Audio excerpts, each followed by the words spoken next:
A regular meeting of the City Council was held in council chambers on Thursday, February 14th, 2019 at 7:05 p.m. for the purpose of transacting any and all business. Notice of this meeting was posted on February 12th, 2019 at 8:28 a.m. This meeting is being taped and is live on SATV. All councilors present. Councilor President Dibble presided. Councilor Turriello moved to dispense of the reading of the record of the previous meeting. All those in favor? Opposed? Ayes have it. I request that everyone please rise for the reciting of the Pledge of Allegiance led by Councilor McCarthy.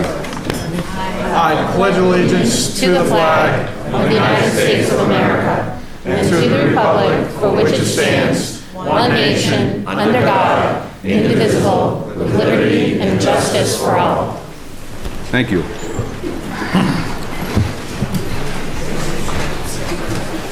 We have quite a few people signed up for public testimony tonight. I'm going to ask that everybody please silence your telephones. No longer pagers. We have to update this script. So quite a few people have signed up. I'm going to ask that you all please move right along the line in order.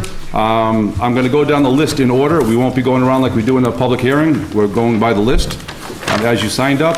And if somebody has already said what you're about to say, please don't reiterate it all over again, rehash it.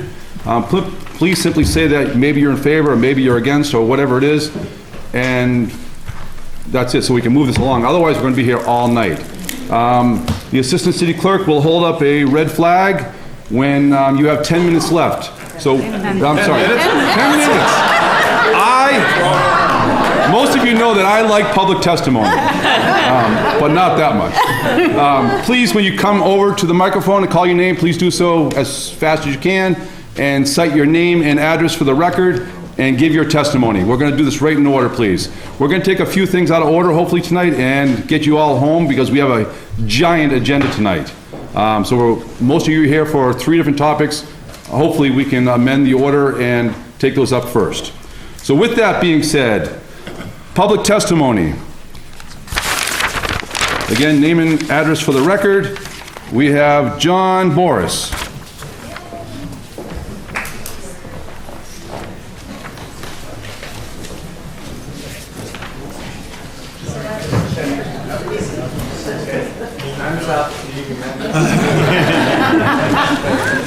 Good evening, I'm John Boris from 5 Bedford Street in Salem, and I'm here this evening to speak on the order asking the Planning and Community Development Department to develop an overlay district in the city of Salem, and I strongly, strongly recommend that you vote favorable for that. The need for housing is like I've never seen it before.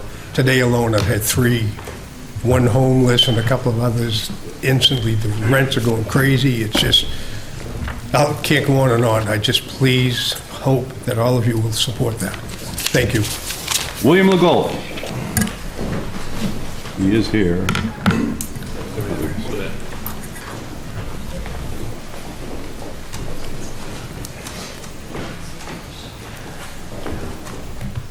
Thank you, Mr. President. William Legault, 2 Owen Street. I actually brought prepared remarks tonight, which is unusual for me. I like to think I don't need them, but tonight I do. I'm speaking on the resolution by Council at Large on the Mother Earth subject. I've heard some members of this body assure me that this is not a religious-themed resolution. I disagree. The Google machine is a wonderful thing.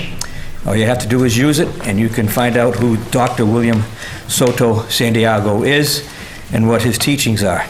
So a couple of 100,000 years ago, perhaps more, humanity realized its first spark of intellect. Some refer to that as the divine spark. Once that sentience was realized, the questions of who we are, why we are here, and for what purpose we are here began. We looked at the earth and we looked at the stars, and we looked within ourselves for those answers. The reality then and the reality now is that there are no answers. This was the birth of religion. As humans progress and our brains develop further, some claim to have those answers and offer to share the revelations with others. Some of them were sincere in their beliefs and others perhaps not. This was the birth of organized religion. At some point, some decided to sell those beliefs for their own personal comfort, gain, and the power that religion can exert on others. They were smart, charismatic, and have been with us ever since. This was the birth of religious hucksterism. Our history in this country is littered with these people. Their own personal comfort was always their priority. Some of them have become advisors to presidents. Few of them have been known to live anywhere near the poverty line, unlike the human whose teachings they claim to represent. Today you have before you a resolution asking you to vote to endorse the teaching of a self-proclaimed modern prophet.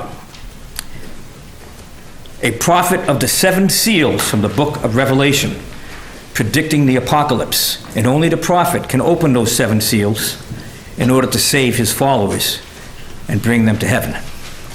His writings make it quite clear that he has been sent directly from God to prepare his followings for the end of times. It is the intention of this prophet to bring his apocalyptic teachings into schools, including ours. The partial sentence in the resolution, I quote, "to be taught in formal and non-formal educational settings," is written clearly within the resolution before you tonight.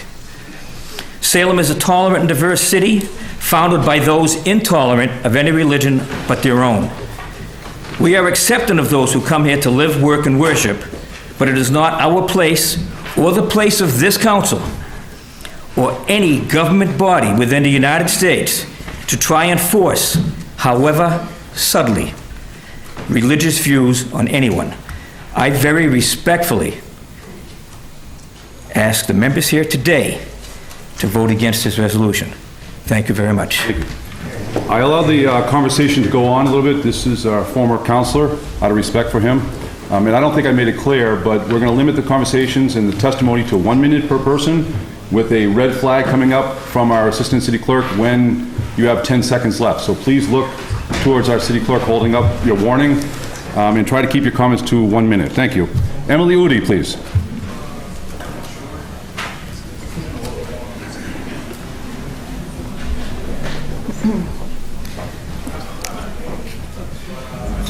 Name and address for the record, please. Okay. Emily Udy, 8 Buffum Street. I'm representing Historic Salem. Don't start my time yet. I appreciate the opportunity to speak tonight. For many months, Historic Salem has been working with the city staff and also in the public meeting process to participate in crafting an overlay district that would allow for the reuse of municipal and religious properties in a way that respects the surrounding neighborhoods. We have had significant concern about new construction and are comfortable with the idea that new construction would be subject to underlying zoning. We understand that the administration supports this position, and we hope that the City Council will as well. We have also shared concerns about how eligibility is determined, as well as a desire for strengthening the Historic Commission review. We ask the City Council to consider these ideas. We recommend that the change to the ordinance be considered in committee so that there can be a thorough and transparent discussion. We continue to support this overlay district as an important tool that allows for the reuse of these large historic buildings. We believe that the technical comments we have will be improvements to allow for a better historic preservation outcome. Thank you. Great, thank you. Chief of Police, Mary Butler.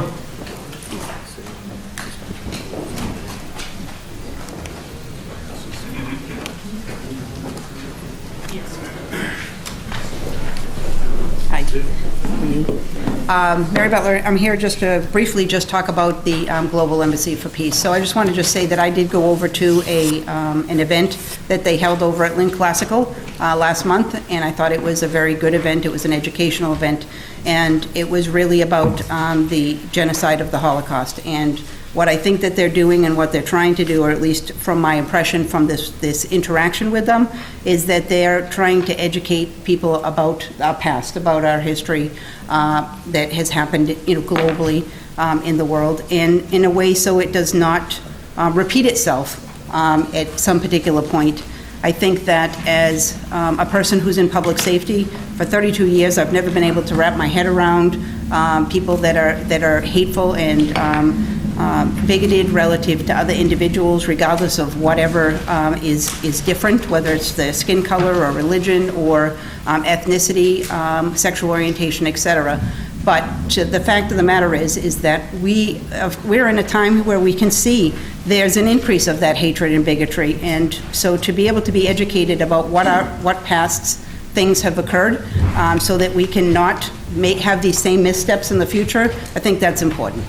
Just like the ADL, if their mission is really to protect humanity, I have to say that that's appropriate. So, thank you. Thank you. Steve Kapantab Jr.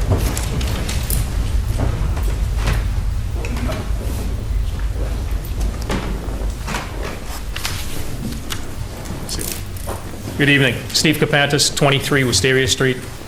I did enter my testament in writing. I emailed it, but I also brought hard copies in case there was councilors that didn't have emails or didn't have a chance to check their emails.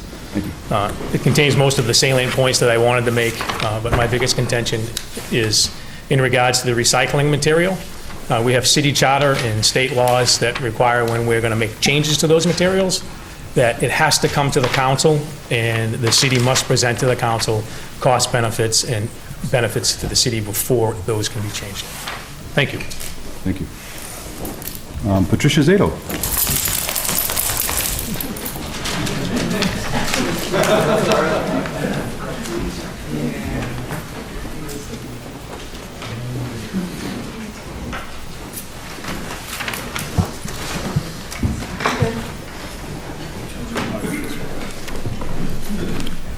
I'm Patricia Zato. I live at 10 Andrew Street. I was born in Salem in 1939. For the last 80 years, I've lived and worked in this city, and Salem is better than it has ever been, and I only want to make it better. Please pass this overlay ordinance. We need affordable housing for teachers, for policemen, for people who serve us in restaurants that we love to go to. What will happen if we don't pass it? Two things. These buildings will continue to deteriorate until a point where no developer can reproduce or approve them. And secondly, even worse, what happens is a developer can go to the state and get a comprehensive permit. It means a friendly 40B. The only committee they have to go to is the zoning board. They don't have to go anywhere else, and they can get this passed without the input of the community. We don't want this. Pass the overlay. Thank you. Thank you. Sarah States.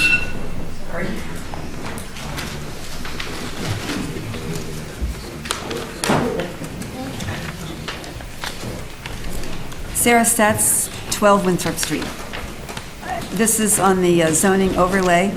I think other people are going to express what I want to express, but I would like to see I don't think this microphone works. It doesn't broadcast in the room, it broadcasts for the TV and for the recording only. So for everybody, we don't hear, you need to enunciate and speak up for the microphone, because this microphone does not project in this room. Okay, anyway, I would like to see the issue go back to committee for fixing up. I think it is salvageable. Thank you. Thank you. Tim Jenkins.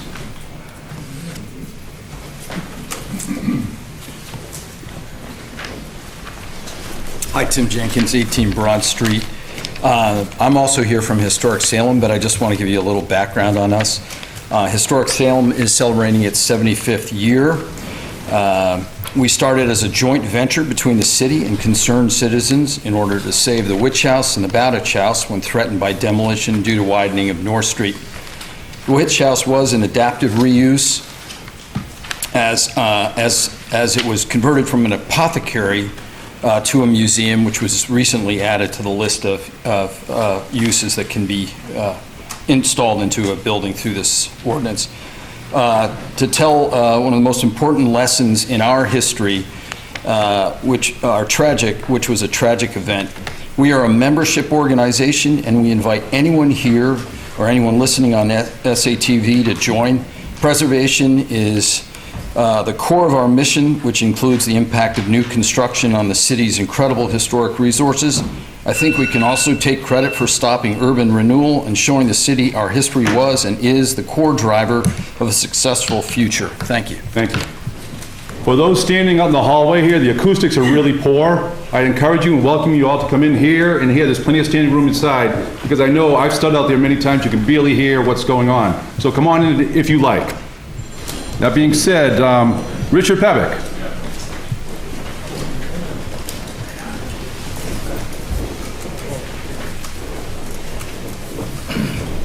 Good evening, and thank you, Mr. President. My name is Richard Pavick. I live at 35 Winter Island Road. I have a business at 7 Summer Street called the Salem Inn.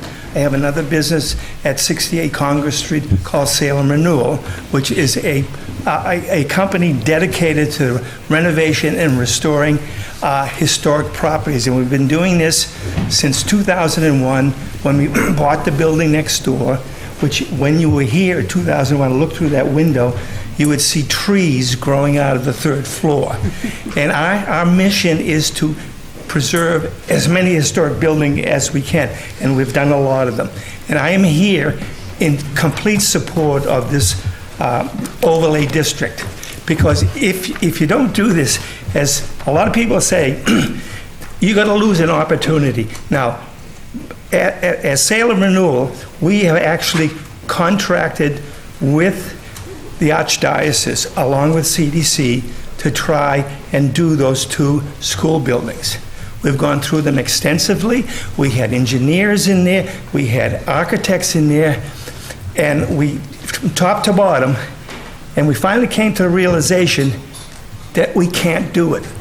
We can't do it financially, and we couldn't do it with the zoning that was there. So I'm really, really imploring you to really pass this overlay district, because what you're going to do is produce not only housing, it's going to be historically restored, and guess what? All these non-profit buildings are going to go on the tax rolls. So it's a win-win-win situation. Not only get the buildings preserved, you generate housing and you get tax revenue. What's better than that? So please pass this. Thank you. Thank you. Polly Woolbridge, please.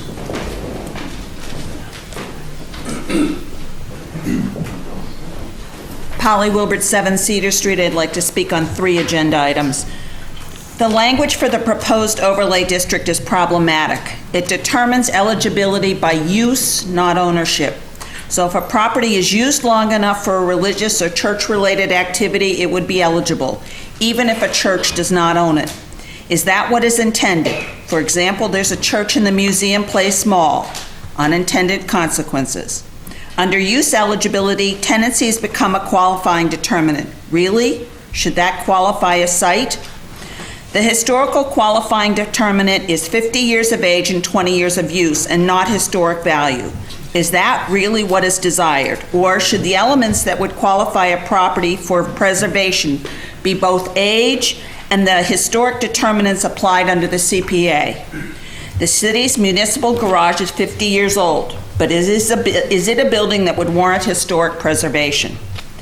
A further considerable problem with this ordinance is that it does not meet 2 conditions required by state law to be valid.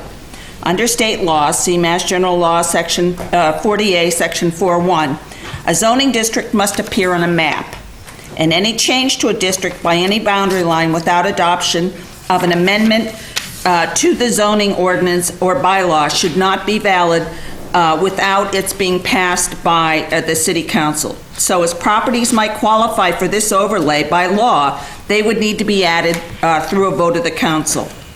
After checking with the Attorney General as to the legality of the proposed overlay, the city may find that it may have to have sites qualify for this disparate overlay specifically by list, be on a map, and any additions be voted by passage of the council.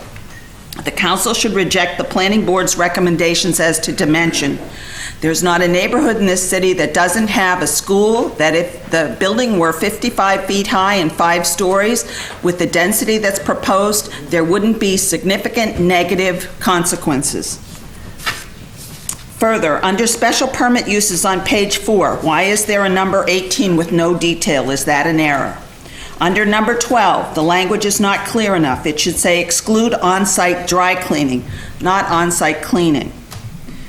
On two other items on the agenda, on the use of either Salem Common or Riley Plaza for a carnival, either in full or partially, I strongly oppose both sites. The potential for damage to the common is high based on weather, and as a completely residential area, it would be significantly disruptive. I recommend that you ask the residents of Bertram House how they would feel about people screaming on rides until late evening hours. Riley Plaza and the intersection of Washington and Derby have already been recognized as one of the most dangerous, congested intersections in the city. It makes no sense as a site for amusement rides because it would create a visual distraction, slowing down already clogged rush hour traffic and generating pedestrian volumes that would require expensive police details. To quote the late Senator John McCain of Arizona. Thank you. Laura Lee Stewart.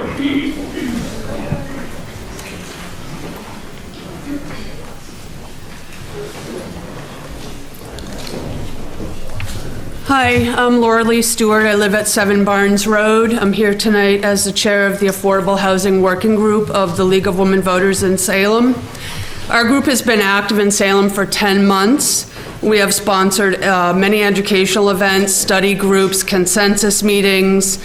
Go to the title of our working group. It's an Affordable Housing Working Group. We have over 35 members, and all of us live in Salem, and we want affordable housing. The way the league operates is that we base our decisions on group consensus and on data.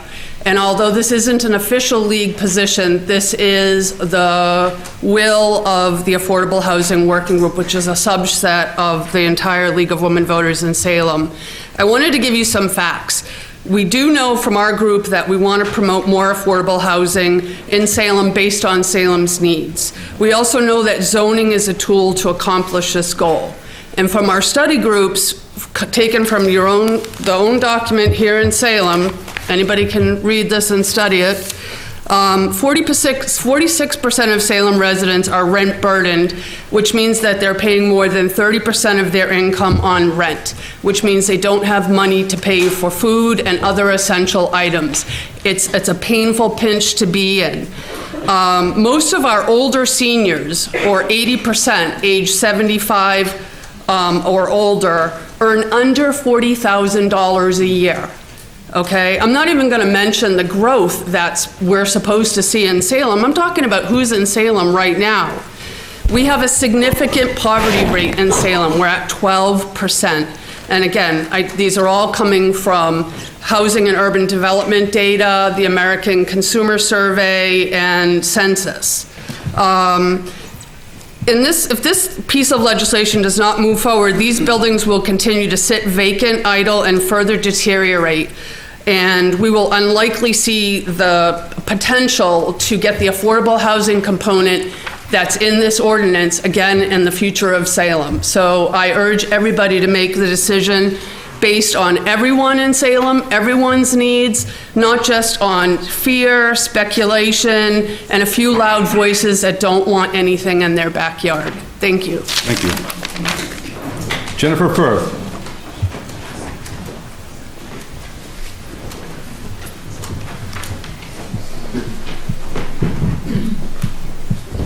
Hi, thank you. Jennifer Firth, 3 Carpenter Street. I'm speaking in opposition to the municipal and religious overlay zoning as written. With 5-story allowable height along with the allowed density, it will create pockets of incompatible zoning within residential neighborhoods, and the height alone could result in permanent shadows falling over comparably little abutting residential houses. The planning board may have amended the zoning to suit 1 or 2 developments, but if it's applied citywide, it will be a problem for abutters. These municipal and religious sites are not a one-size-fits-all. I recommend you reject the whole idea of a comprehensive overlay zone. All it serves to do is take the control out of your hands for developing dozens of eligible properties. Instead, I recommend you set up a standing host community committee for the church and municipal sites to review each and every development proposal, then formulate unique agreements that suit each one individually. Steer what you want to see in these sites. This way, you won't get any surprises you weren't expecting, and then permitting can be expedited once you're comfortable with each project proposal. These municipal and religious sites are extremely high impact and altogether can change the entire city significantly. They're also each highly individualistic. They shouldn't be developed by right under one prescribed zoning ordinance. Thank you. Thank you. Ben Winthrop?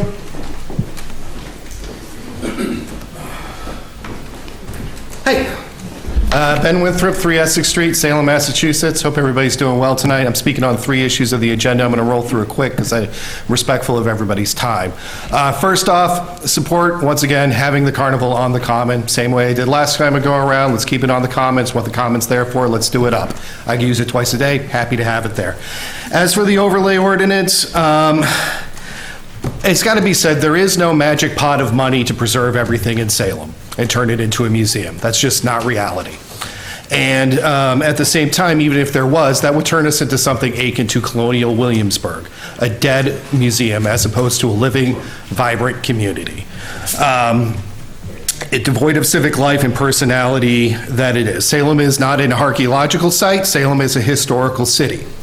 And as a historical city, we are still here, we are still alive, and if buildings are going to continue to survive, they're going to have to be repurposed to fit our needs. And so I strongly support the overlay ordinance. I see my time is running short, so I'm just going to skip to the last part of it very quickly. I strongly oppose Councilor Dominguez's resolutions regarding William Santiago. This opens up entering into a religious belief into public schools, which is both outside the peer review of the city council, as well as just not something that Salem, of all cities, should ever step into, given our history.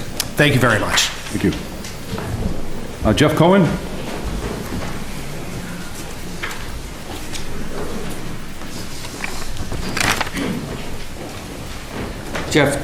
Jeff Cohen, 12 Hancock Street, Salem. Over 50% of Salem residents are considered by state guidelines low income, but we only have enough housing currently to house 25% of them. We need to encourage more affordable housing has been spoken about. I agree totally with Mr. Pavich and Ms. Stewart. One of the things that this ordinance will create is because of the improved parking considerations is more residents who don't need cars or have cars, and that's a great thing as we become a more sustainable city. So this is the right thing to do to pass the overlay ordinance. Thank you. Meg Toohey? Meg Toohey, 122 Federal Street. I'm here to speak about the overlay as well. I must argue with those who say that this ordinance changes for affordable housing. It's for market rate housing with 10% set aside for affordable. So let's not get confused about what it is. It's the same as almost all our other housing in Salem. We have extraordinary buildings. We have an extraordinary city. I think Jennifer Firth has proposed to you an excellent solution, which I support. I do not support the height, scale that were recommended by the planning board. I'm very concerned, and I hope you are too, about the use issue, the fact that it can be any building that's been used, not just a building that's been, not a building that's been owned. And I'm also very concerned that you, that you address the issue that when you do an overlay, there has to be a physical representation of the structures that that overlay describes. Thank you very much. Thank you. Gary Gill?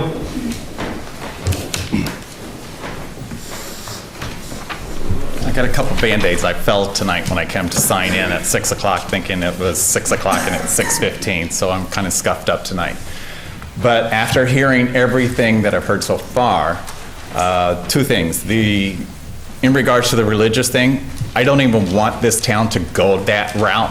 I know where that information's coming from to the city council, and I'm very disturbed that you guys are even paying attention to it. Since our town is a unique town, we have all lived here for quite a long time together, cohabitating, and everybody does feel welcome, including myself, in drag or out of drag. I don't feel threatened or any of that. I know our police department is here for us, and that's all I'm going to say about that. But I do know where that is coming from. And I think that the people that are delivering it to you guys at the city councils should really take a look at your friendships with those people, because those people are in our community, and those people are the negative part that is bringing all this to your table, and you're eating it up right now. So stop there on that subject. The overlay, I'm still adamant about preserving the history of Salem. Jessica Herbert knows that I'm really in love with Salem in regards to that aspect. In regards to the mixed use of those buildings that are on that list, and I saw that list over and over again, and actually, like they said, this building is on that list. So eventually, later on down the line, even though we have that new annex across the street, this could come up to play. Now, how many of you want to see this turned into condos? Now, other than that, I want to preserve those properties for the history that's here.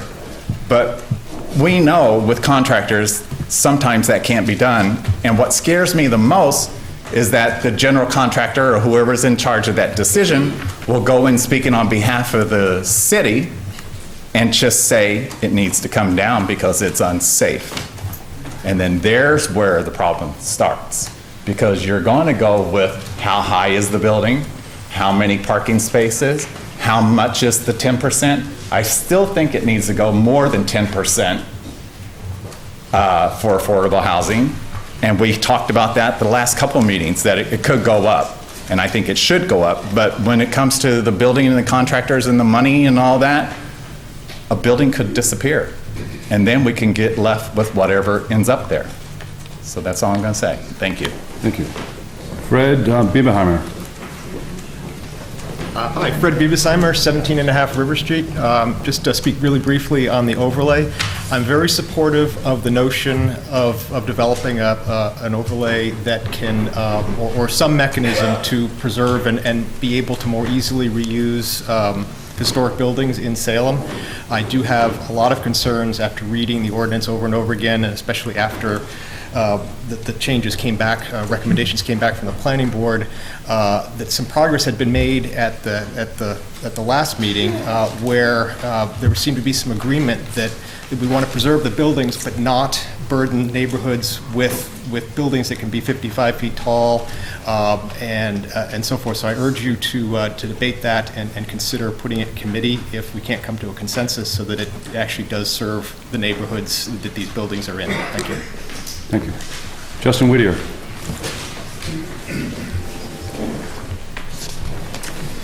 Thank you. Justin Whittier, 10 River Street.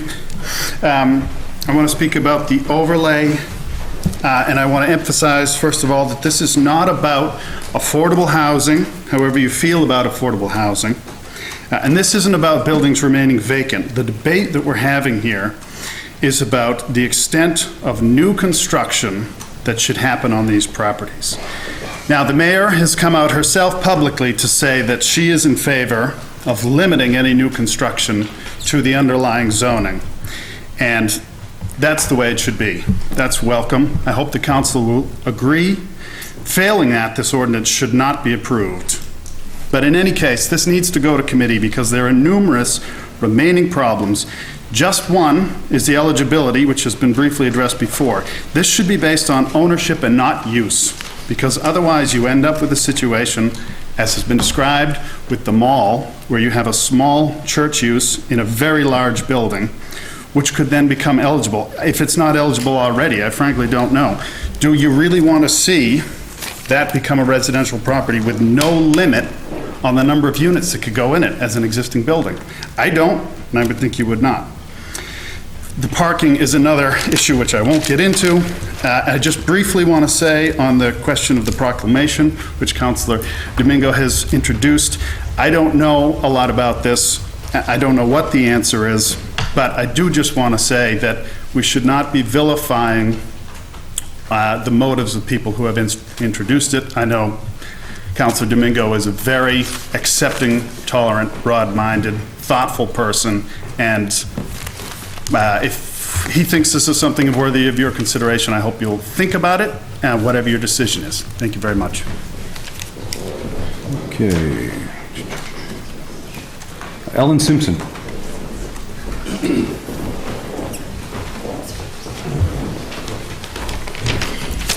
Hi, my name is Ellen Simpson, and I live at 2.5 Rope Street. I'm here in support of the overlay ordinance. I believe that objections to the ordinance boil down to fear of change. I understand fear, and in fact, I'm swimming in it right now, speaking in front of you, but when your fear doesn't serve you, you need to set it aside and move forward.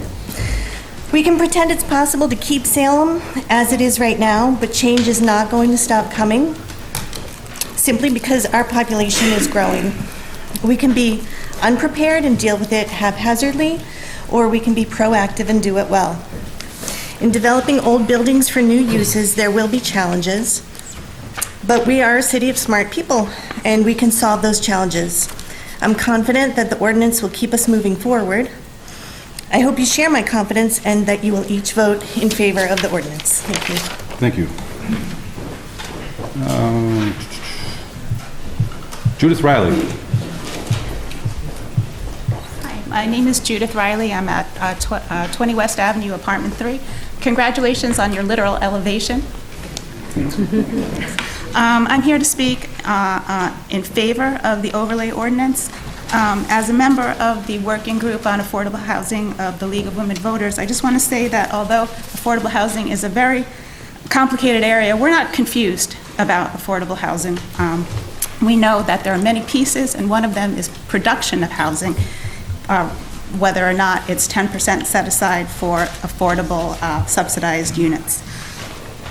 I believe the experts on the planning department who say that this will facilitate historic preservation, economic development, housing production, and environmental sustainability and resilience. And for me, those are voting issues. Those are the things I think about when I go into the voting booth.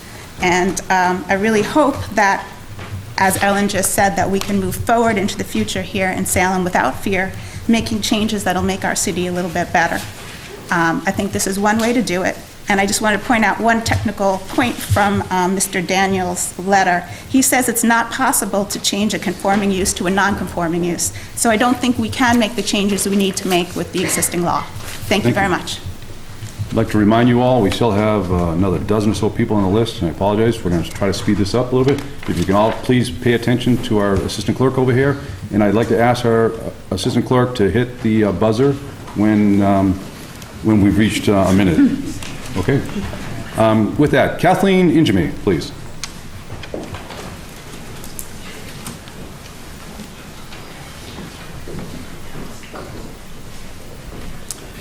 Kathleen Injame, 381 Highland Ave in Salem. I'm here to talk about the carnival.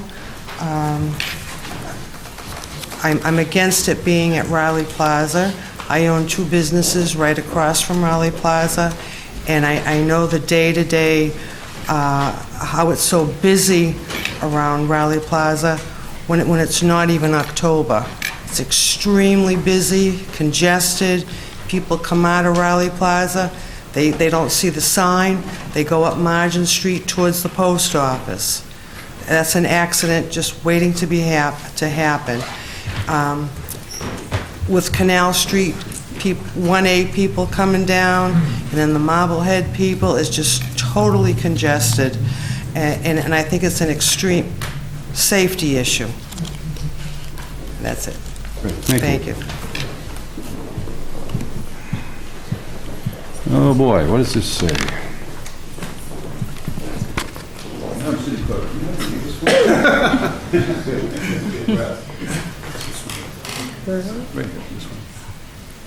Is this Josiah Fish? 258. Sorry. We're going to talk about your handwriting. Josiah, fist, please. Slide that handwriting. You said right fast. I challenge anybody else to read this. No. It's fast. Thank you. Josiah Fisk, 358 Essex Street. I am in support of the idea of renovating historic buildings, keeping them within use. I am in support of the idea of having affordable housing in the city.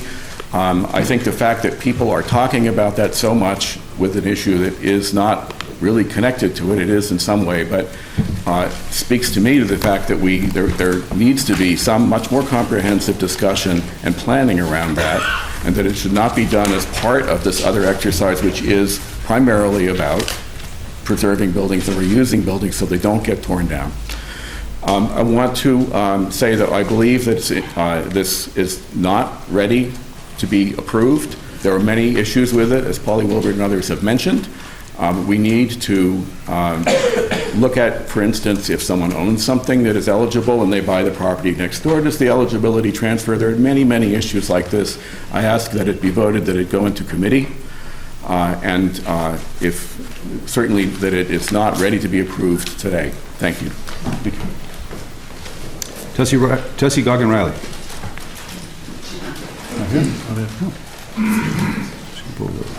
Jane Arlander. Hi, Jane Arlander, 93 Federal Street. Good evening, members of the council and the public. One of my favorite stories about the courage and activism of Salem neighborhood residents is the story of Leslie's Retreat, which is coming up. Just imagine, 244 years ago on February 26, the acting military governor of Massachusetts, Thomas Gage, sent Lieutenant Colonel Leslie to Salem with directives for the residents to hand over their cannons and ammunition to the British Army. At the time, people from a number of Salem's neighborhoods made the wise decision to compromise. They allowed Colonel Leslie and his 240 troops to cross over the drawbridge into Northfields, and on the condition that they would turn right around and go back to Marblehead empty-handed.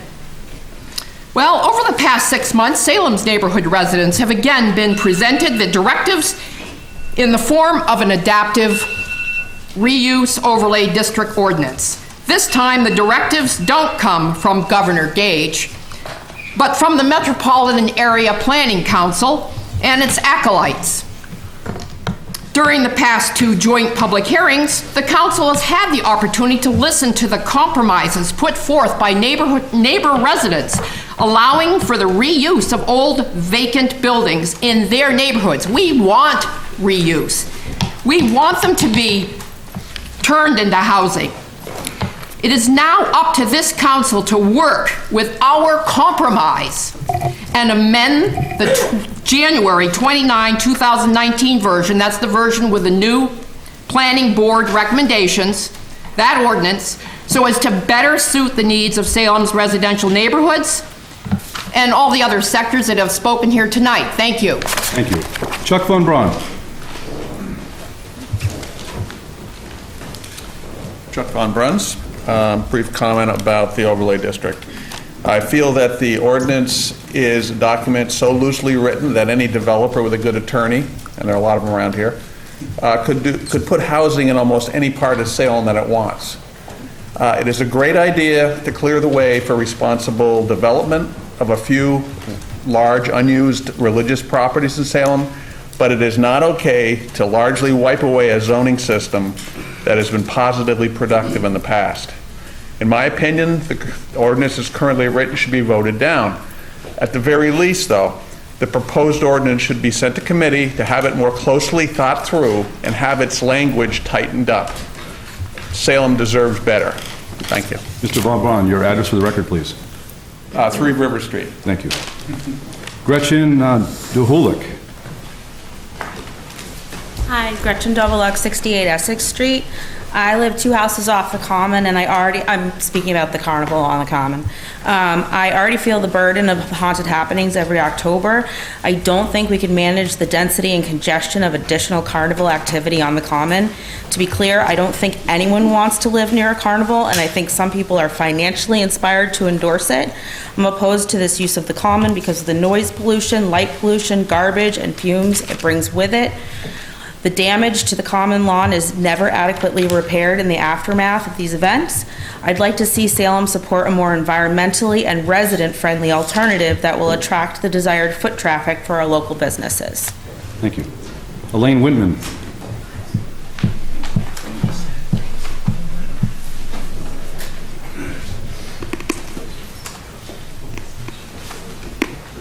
Elaine Whitman, 28 Beckford Street.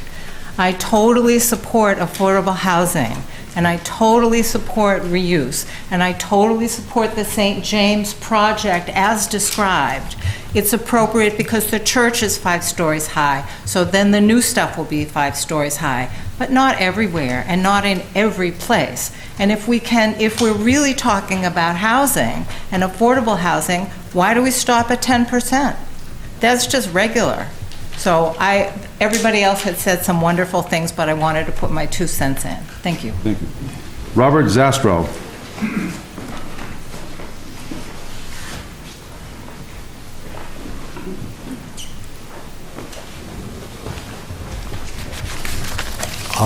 Robert Zastro, 74 Washington Square. I've prepared written testimony, which I will hand out to the committee, and we'll just say a couple of things to whet your appetites to read it. I'm speaking on the carnival issue and primarily on the issue of ride safety. My family owned approximately 20 amusement parks, and I'm extremely concerned of what I've read that the authorities are considering more aggressive, what I would call adult type of rides.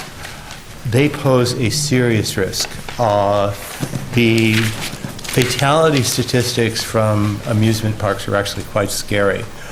Chubb reports 29 deaths from 2010 to 2016 and 37,300 emergency room visits. In a residential neighborhood, the danger of something just flying off and hitting someone or something is extremely bad. And as an equities point of view, I mean, people go to amusement parks, they understand the risk. The neighbors aren't assuming a risk by walking down the street, and I urge, in particular, to the extent that you entertain the carnival proposal at all, you take these safety concerns into serious consideration. Thank you very much. Thank you for sharing your expertise. We don't often see somebody that owns 10 amusement parks. This is good. Connie Arlander, please.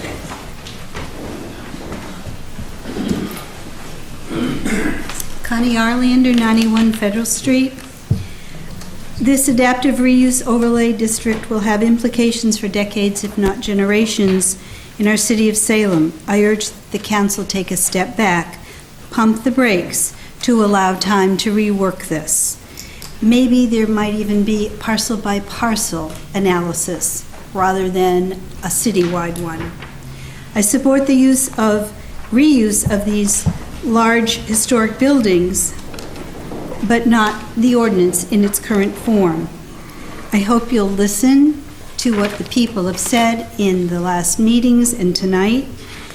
And I'd like to request that design standards reflect the neighborhoods in which the buildings reside. A 55-foot building with all the electrical, mechanical, and other things on the roof make it much taller than that in these small neighborhoods. It doesn't fit in with the neighborhoods. I talked with the National Trust for Historic Preservation and requested materials about how they think of new buildings being put in historic neighborhoods. And they're sending that to me. Homeowners have to follow guidelines in historic districts, but this new construction won't. There was an article in one of the National Trust magazines about Baltimore having 16,000 vacant buildings. Salem doesn't have that many. So it's not the same. The ones they had in this booklet are many more than we have in our city. There is a need for affordable housing in Salem, but the only guarantee is 10%. That doesn't make a dent in what we need. Maybe it should be 30%.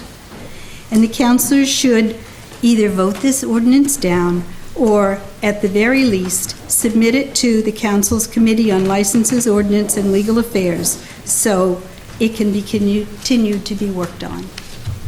Thank you. I want to say that was my son's teacher years ago, and she gave me this photograph tonight. And he's now 30 years old. Doesn't look like this photo. So thank you for the photograph. It's pretty cool. Fawaz Abashar. Fuzzy. The good news on the last one. No, one more after you. Oh, okay. Well, I'm not the last one. Fuzzy, 4 Harrison Road, Salem, Mass. I'm just going to speak fast and about 4 different things. The first one is the overlay.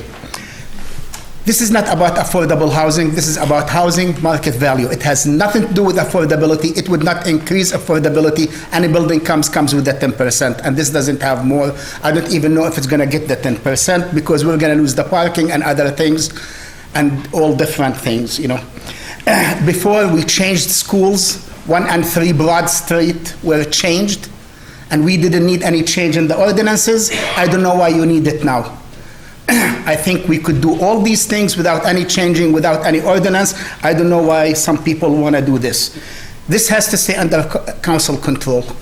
Do not give it to the zoning board, do not give it to the planning board, to any other board. This should stay with the council and the council power because all these other boards are hired, are appointed. They cannot stand against the boss, whoever the boss is. I'm not talking about now, I'm talking 10 years from now, 20 years from now. You cannot stand against the boss who appointed you, so keep it with the people who are voted in to do such a thing. And this says some buildings, but what other buildings might come in the future, only God knows. Keep it with the council. I say, as it's written now, it's a definite no. It shouldn't pass in any way, form, or shape. It's just dangerous, bad for the city. And I know it speaks about a building that's not in any of those listings. Somebody in their mind have something else, but they don't want people to pay attention to it. So please either send it to Ola, and let's do it and write it better before we approve it, or just deny it from the beginning out, and let's start again so the time clock doesn't run. Start a new ordinance, start the new thing, and let's do it right. The second thing, Valley Plaza and the Commons. 2 bad ideas. They were last year, they are this year, and they will be next year.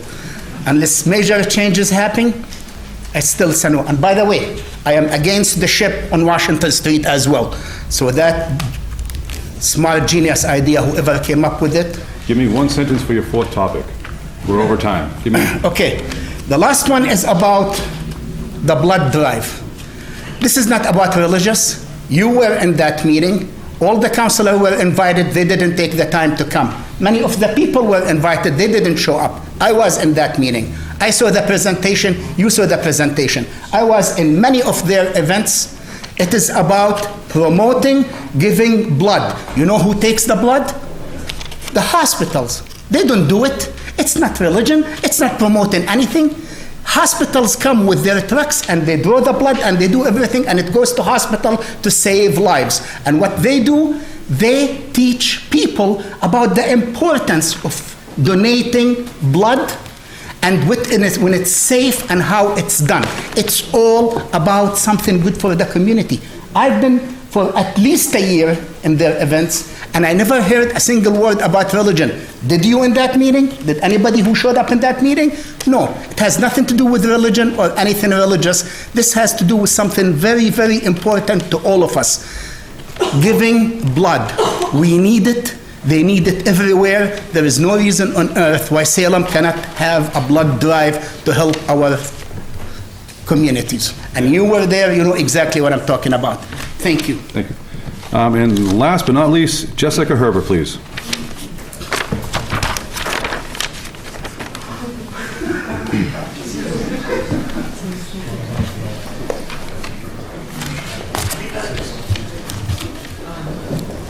Jessica Herbert, 70 Webb Street. I chair the Historic Commission, and I'm speaking for them. It's not fair that I have to come after Fuzzy because he's so full of fire. But anyway, what I'd like to say, our letter to the council deals specifically with the Historic Commission working with the other groups to make sure that the historic buildings are taken care of, but also there are historic buildings that are outside of historic districts that we wouldn't have jurisdiction over. So that's what our letter is about. However, without getting into any of the weeds that have been discussed here, I think that it's a pretty simple decision. Just needs to go to committee. There are a lot of things that are not fully fleshed out and decided. And I would like to give a plug for the planning department that worked very, very closely with HSI, very hard on this. And I think that they have more to say, and they also helped the Historic Commission as well. So I think it's a pretty easy decision, more work. Thank you. Thank you. That concludes our testimony for tonight, public testimony. City Council hearings, none. Councilor Milo. Thank you, Mr. President. I propose that we go out of order and go to page 13 to look at this resolution. Councilor Fury.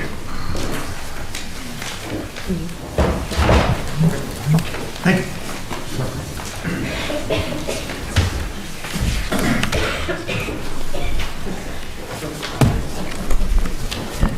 Councilor Dibble.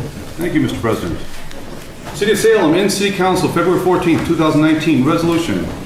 Whereas the Global Embassy of Activists for Peace and Dr. William Soto Santiago promotes the worldwide recognition of Mother Earth as a living being and as such, subject to inalienable rights that must be respected in order to preserve the future of human beings and other living beings in the common home we have, the planet Mother Earth. Whereas there have been numerous international instruments from the scientific community itself and the resolutions of the United Nations General Assembly where this planet is conferred the condition of Mother Earth. Whereas Mother Earth is a living being which has life and gives life, and as a free and living being, Mother Earth must be entitled to rights, like all living beings, rights that must be recognized, respected, and protected by all human beings, and all states ought to be committed to implement such rights in their respective countries, so that peace and security may prevail worldwide. Whereas there is a global tendency and momentum for universal principles that protect the environmental rights of Mother Earth, all to ensure environmental, social, cultural, economical, sustainable development in which the present generation's use of resources does not compromise the heritage of future generations.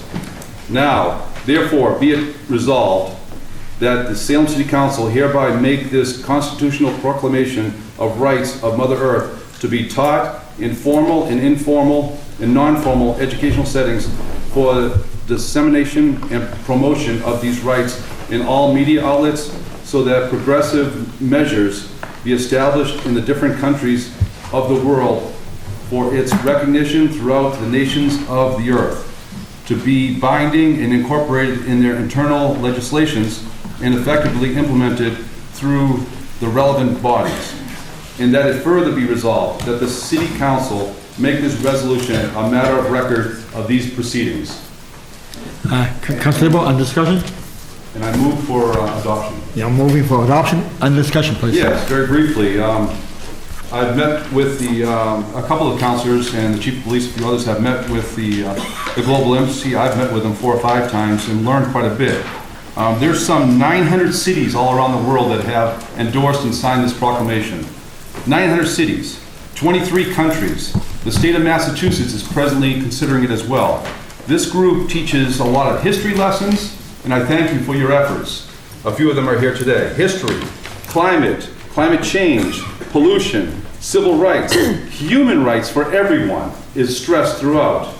It's a really unique group. They do blood drives to help the Red Cross and get more blood into our hospitals. They presently work with Mass General Hospital, Children's Hospital, I think, and Brigham and Women's, if I remember the three hospitals. They did a wonderful demonstration in Lynn to Lynn High School students and the Lynn public on the Holocaust. They brought actual Holocaust victims in and gave a wonderful presentation. I would like to see that brought to the Salem School Department, to Salem High School, and open it up to the whole public so we can witness this before the last of the Holocaust victims passes on.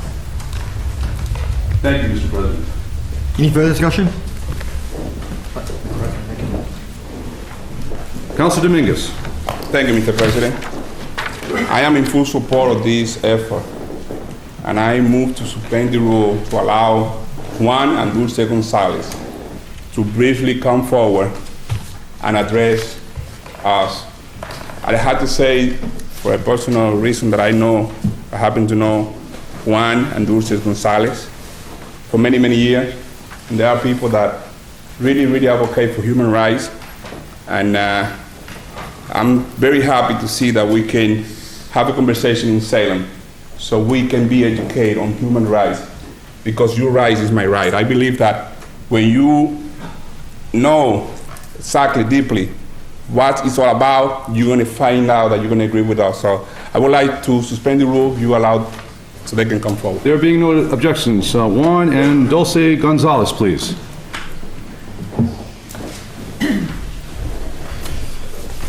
Good evening, everyone. First off, I have to say there is a lot of red in this room, and it reminds me that it's Valentine's Day. Mr. President, honorable council members, thank you for your time. To the public as well, thank you all for being here on February 14th. My name is Dulce Gonzalez. I'm 22 years old, and with me are a couple of the volunteers of our organization. I'm going to have them stand up real quick just so that you can see them. They have the green shirts. This is our regional coordinator and my father, in parentheses, Juan Gonzalez. He is the regional coordinator for the New England area.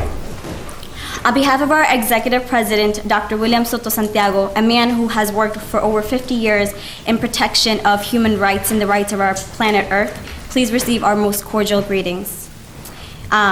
It's important to also thank the Chief of Police for her prior testimony this evening, and it was a pleasure seeing you a couple of weeks ago as well. It's important to add that as a nonprofit organization with no political affiliation, we know that there is a clear and separate line between the church and the state, and that this fine line needs to be maintained. And the same applies for to keep our religious teachings out of the schools. That being said, as a resident of the Commonwealth of Massachusetts and as a volunteer of the Global Embassy of Activists for Peace, it's important to recognize the incredible work that Salem has done in favor of environmental protection and the fight against climate change. Every living being in this room has heard of or has probably seen firsthand the deterioration of the North or South Poles, droughts in Africa, the tsunamis that we have seen arise more and more, the climate change that we have experienced within the past 2 weeks as well here in the United States. And all of these give us signs that this planet, the planet that we call our home, the only planet in our entire solar system that has shown to have life, is suffering. Humankind has reached the altitudes of the moon. We've made it to the moon. We've traveled to Mars, and throughout all of our research, through our scientific research, we have seen that our planet Earth is the only planet where people can inhabit. The term Mother Earth is not a new concept. It is actually a concept that has been used for thousands of years by indigenous people all around the world. Under this concept, indigenous people have been able to live harmoniously and in peace with our Mother Earth. And it's important to remember that they have lived on our planet for a long time. And the inhabitants of our Mother Earth include wildlife, plant life, and human life as well. The United Nations and its 193 member states have proclaimed and declared that April 22nd, which is more commonly known as Earth Day, is actually International Day of Mother Earth. The United Nations has also stated that this day should give the opportunity to raise public awareness of the challenges regarding the well-being of the planet and the life that it supports. When we talk about environmental education, informal and informal sessions, we refer to the importance of talking about recycling, the importance of reducing, reusing, rejecting the consumption of plastic and other environmental friendly actions that can lead towards a better environment. Many European nations and different nations across the Americas have determined that the atmosphere, the oceans, the weather, and the ecosystems are now operating outside of the natural cycle. That is why we must ensure that the planet Earth be respected as a living being with rights. And in this matter, we are able to secure a better environment for an equilibrium for the children of our Commonwealth, for the children here in Salem, the present and the future generations to come. Boston and surrounding communities have declared their initial fights against climate change, and that's a really positive thing. And we know that Salem has done an incredible job in protecting our environment.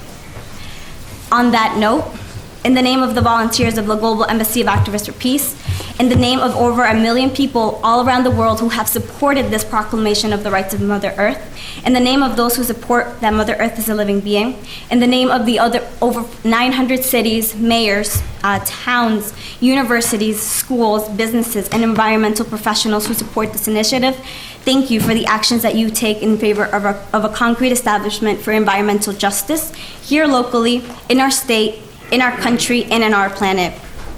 Your actions will be reflected as a contribution to a better environment, a sustainable world, and in favor of the only planet that we can call our home, our planet Earth.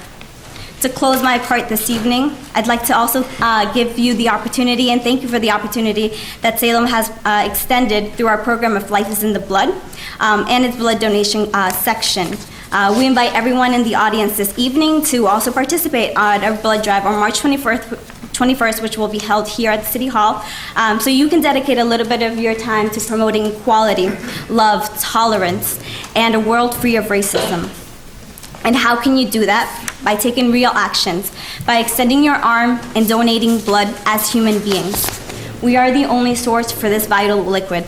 Currently, here in the state of Massachusetts, Mass General Hospital, as well as other state hospitals, have indicated that less than 5% of the people in this state actually donate blood.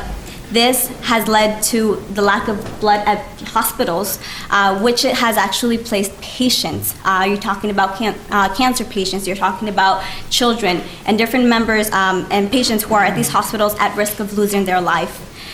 Some refer to the city of Salem as the city of peace. Others refer to Salem as the city of the witches. Regardless of how you identify with this city, it's important to recognize that Salem wishes to express its cultural diversity to everyone, regardless of their socioeconomic status, religious or non-religious beliefs, sexual orientation, and or race. To conclude this part, again, we will never know if a police officer will one day benefit from the blood supply of an African American, a white person, a Latino, an Asian, or a Muslim person. We'll never know if we will benefit from the blood supply of a person of a Christian, Islamic, Jewish, Buddhist, or non-religious faith, or even an immigrant, or a person of our LGBTQ community. We are all human rights, and that includes the right to life. Sheriff Kevin Coppinger recently said that at the end of the day, we all bleed red, and we need that supply. Today marks the 1-year anniversary of the Parkland shooting, and we remember the lives that were lost at the shooting, but we also remember the lives of those people who had extended their arms to donate blood prior to that. Now, whether you're a Yankees fan or a Red Sox fan like I am, a Democrat, a Libertarian, or Republican, we invite you all to donate the sap of life on March 21st here at City Hall. Thank you, Council President Dibble, Councilor at Large Dominguez, councilors, and the public in general for your time and attention. Thanks. Gracias.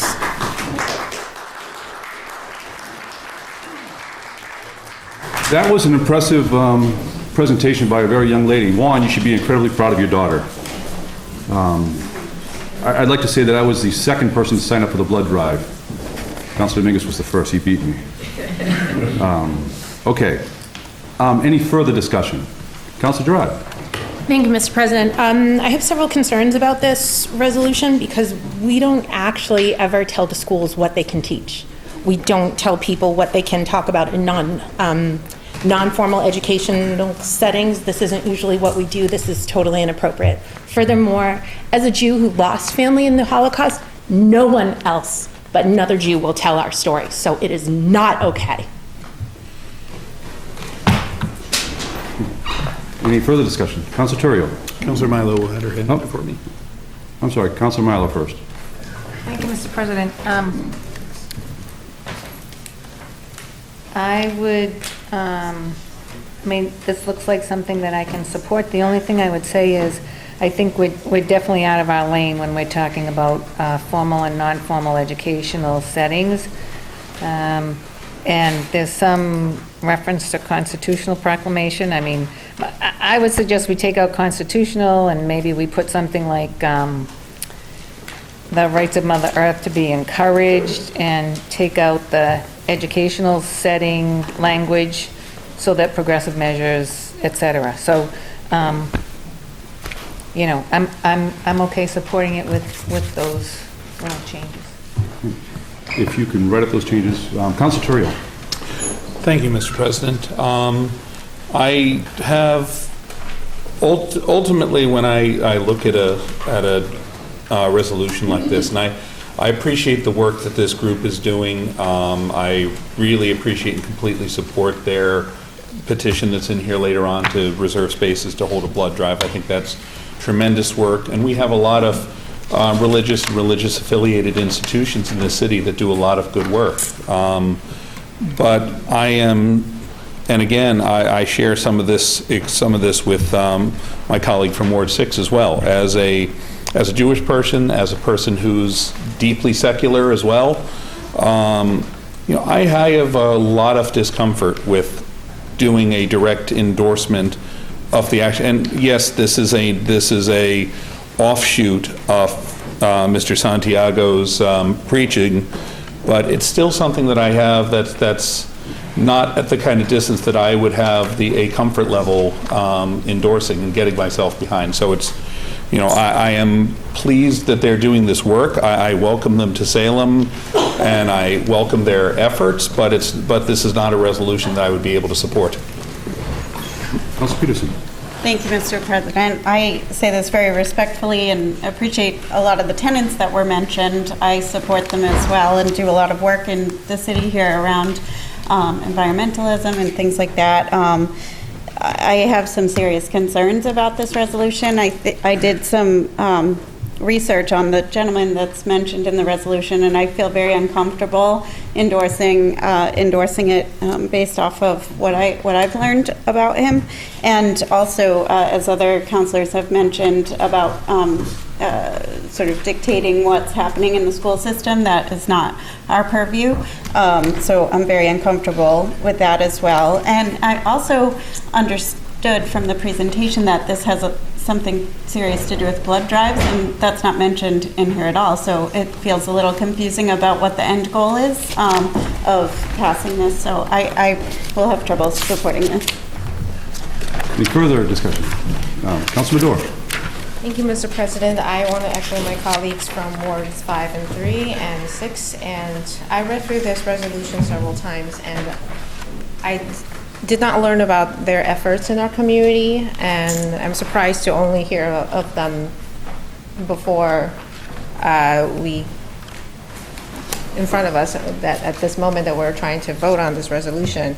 And I'm very impressed by this young woman's speech, and I was not as eloquent as her at that age. And it sounds like this organization, many of their missions very well align with our community values: sustainability, environmentalism, a lot of the things that she shared with us just now. I think we want to welcome those values to our community, and I want them to partner with our city on all these community service events. But with the language before us, I think some of these words, I'm trying to read them over and over again, but the words binding and implementation and teaching of these values, I'm just not comfortable voting for this currently, and I would happily learn more about their community service events and support them that way, but as written, I just can't support this resolution. Councilor McCarthy.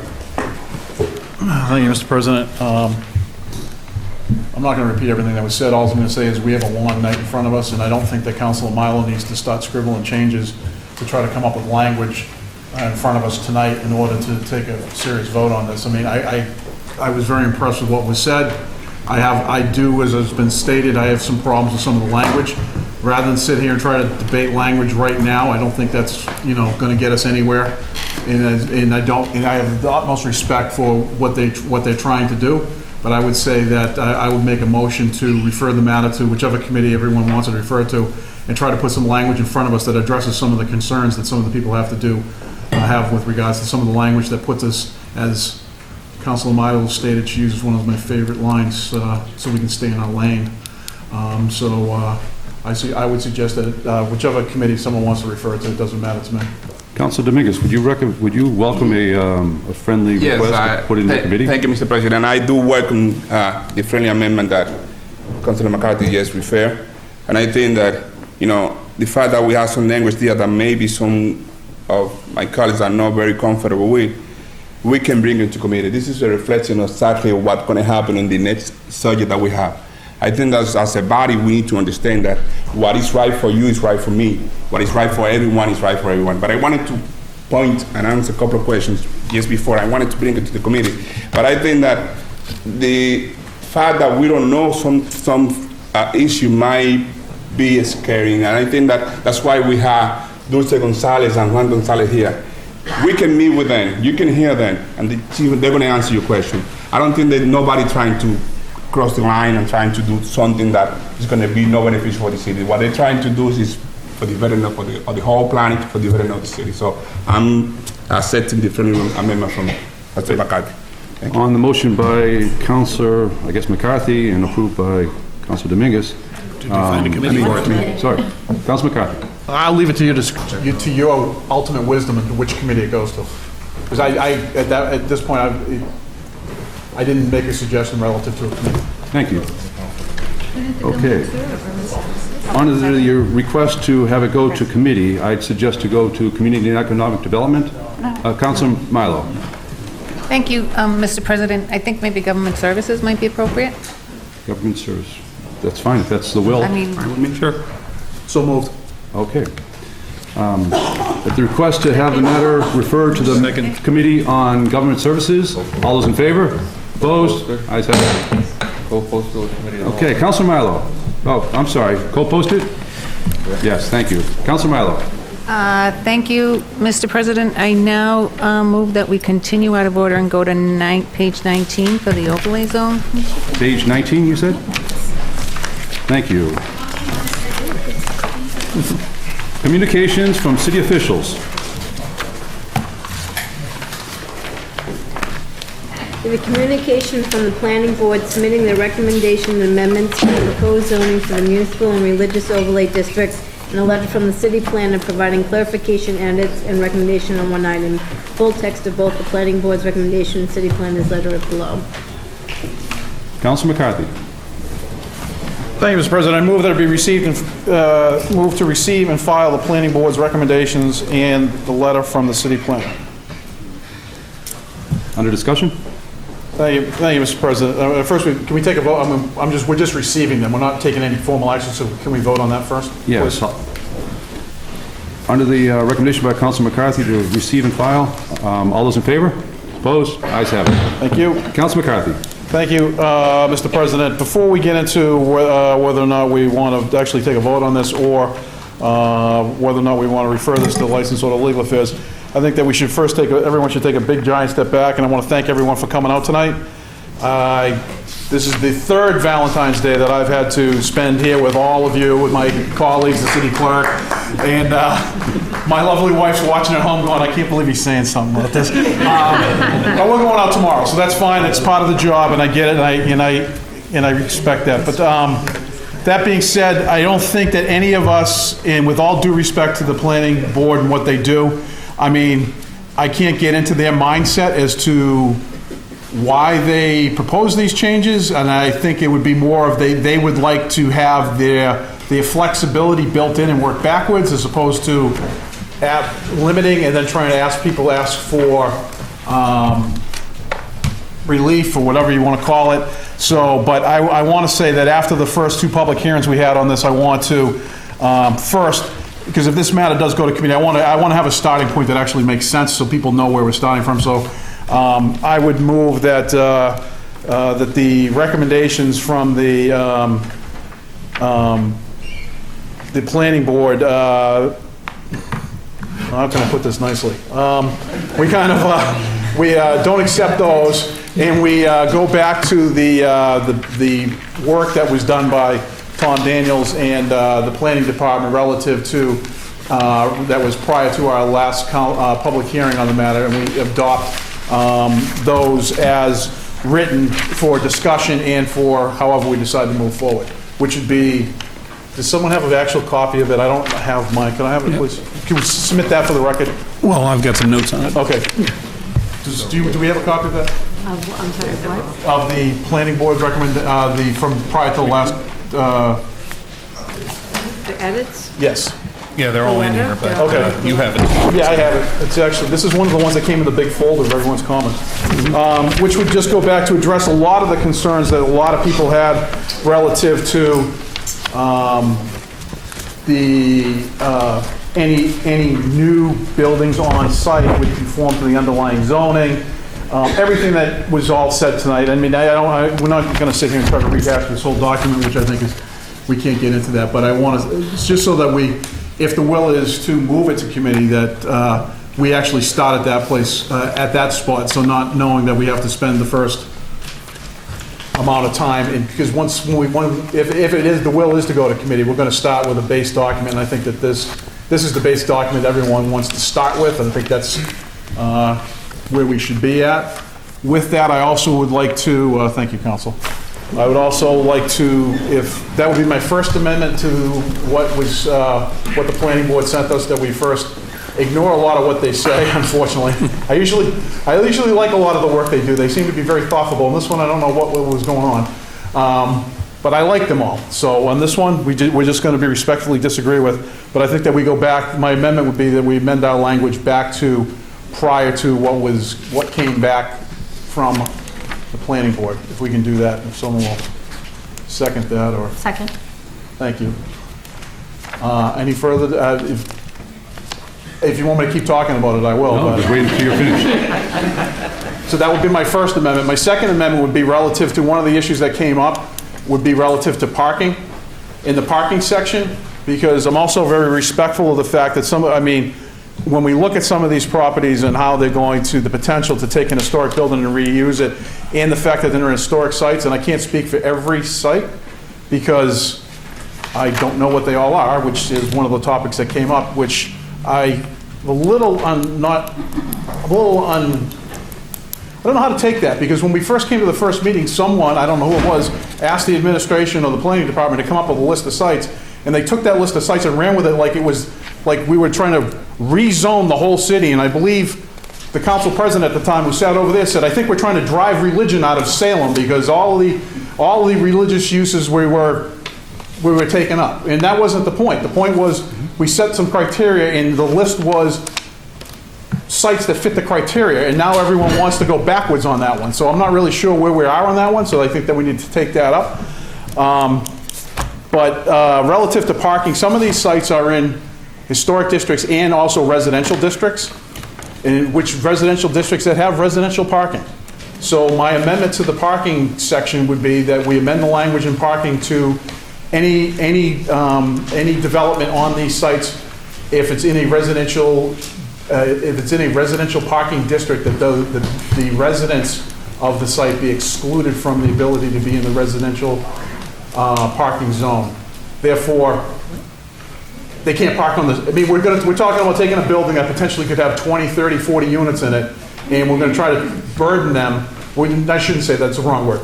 We're going to try to put them in a residential neighborhood that's already restricted with residential sticker-only parking. And now you're talking 30 units now that are going to have the ability that we all know, we overbook the streets already. There's not enough parking spots on the street to already accommodate the people who live there. Now we're trying to introduce 30. This is just a way, in my opinion, and this is what my amendment is in order to make it so that the developments take care of their own parking relative, so they're not going to branch out further into the neighborhood. So if it's a residentially restricted neighborhood that has residential sticker parking, that we limit them so that the new units do not qualify for the residential sticker parking program. That would be my second amendment, and I'll leave it to the will of everyone what we do with it. Any further discussion? Councilor Terrio. Thank you, Mr. President. I think a specific way to phrase that, and we can either do this now or we could do this on the committee floor, but I would simply take 879 of this, which is the parking and loading, and I would add a sentence to the end of it to state that, to add 879 stating that a property meeting criteria for inclusion in this zone will not be considered eligible for resident parking if it is in a otherwise resident parking zone. So I would propose that we put that amendment in there now before sending it to committee.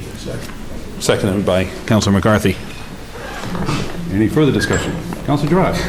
Thank you, Mr. President. Most of these sites already have on-site parking, so I don't understand the need to add that if what is already stated here is, I think it was originally one parking space, and then for the Salem Housing Authority, they would also get a third of a space, I think. So it seems a little overly prescriptive at this point. I'd rather discuss it further in committee. Any further discussion? Oh, there being none. So we vote on the amendment? Okay, can we, Councilor McCarthy, can you clarify what your motion is? Is it to put it into committee, and if so, what committee? Or is it to? Finance?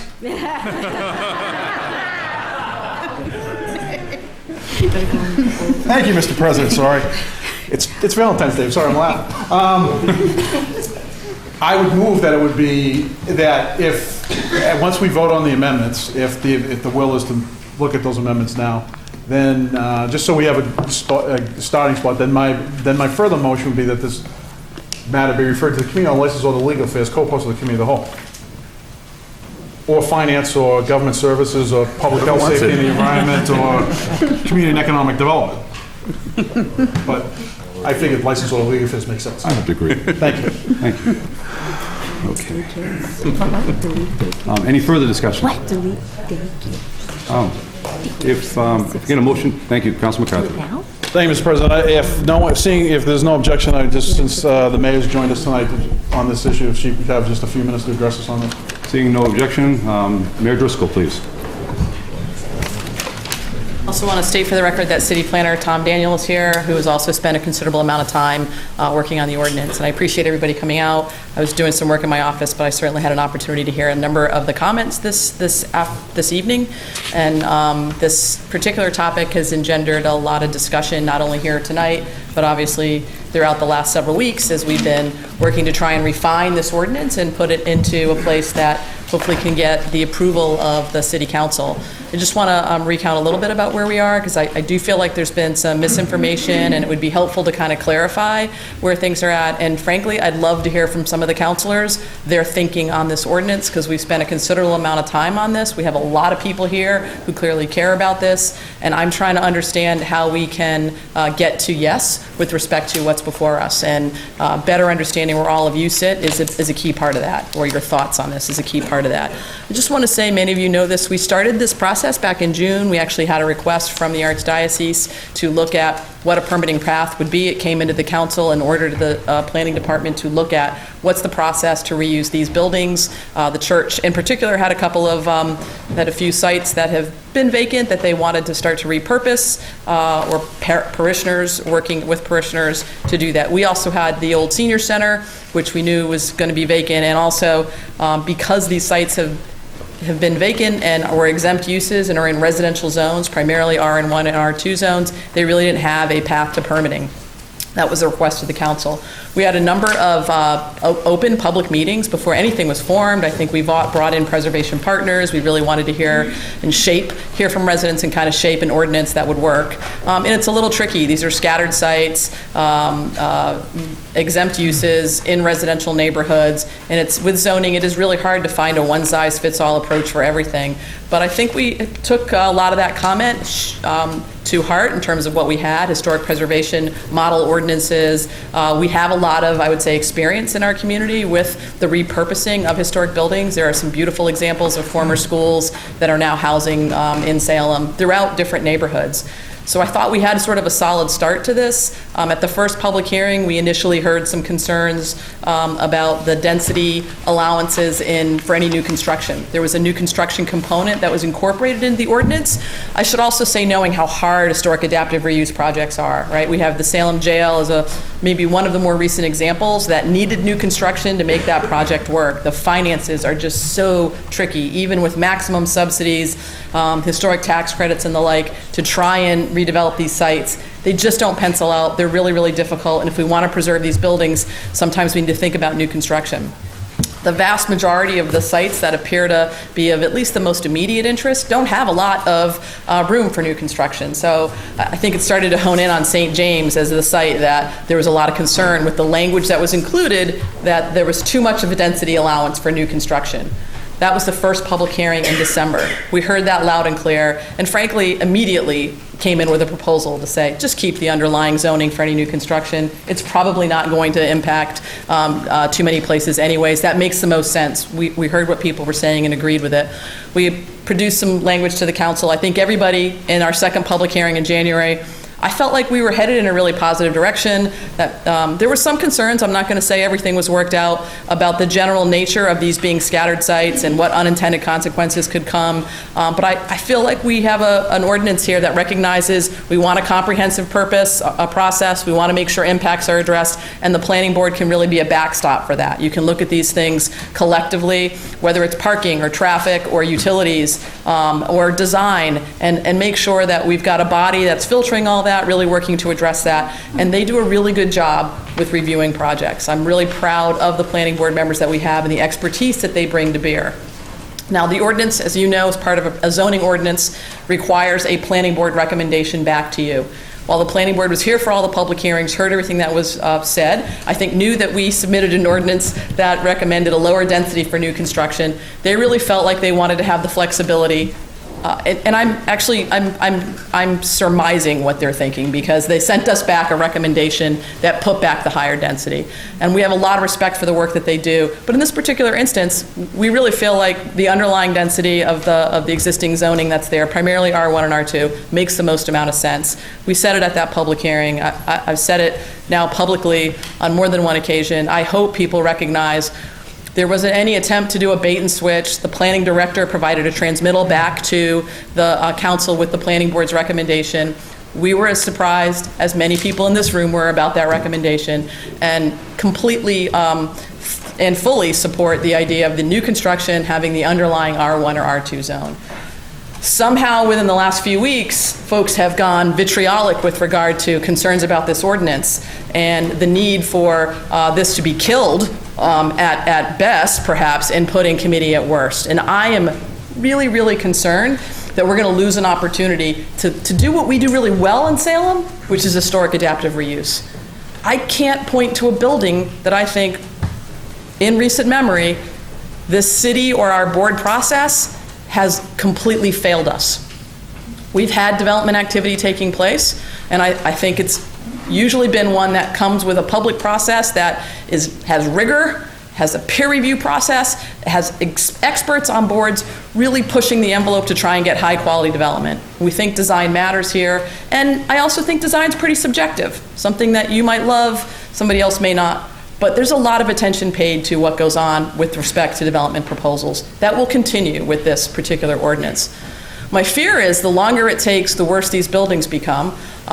We've got a full-on, frankly, housing crisis in our community. We're going to be talking about that March 5th. I hope everyone who's here today will if they're able to, take the time to attend the March 5th Housing Forum so we can talk about the housing issues, the housing challenges, how we meet them as a community. We need to have a community conversation about that and enlist everyone in this room to help us think through what are our goals. Because right now, we have a lot of concerns about folks who are here not being able to afford to stay here at every single level. Seniors, young adults, homeless, working families, you name it.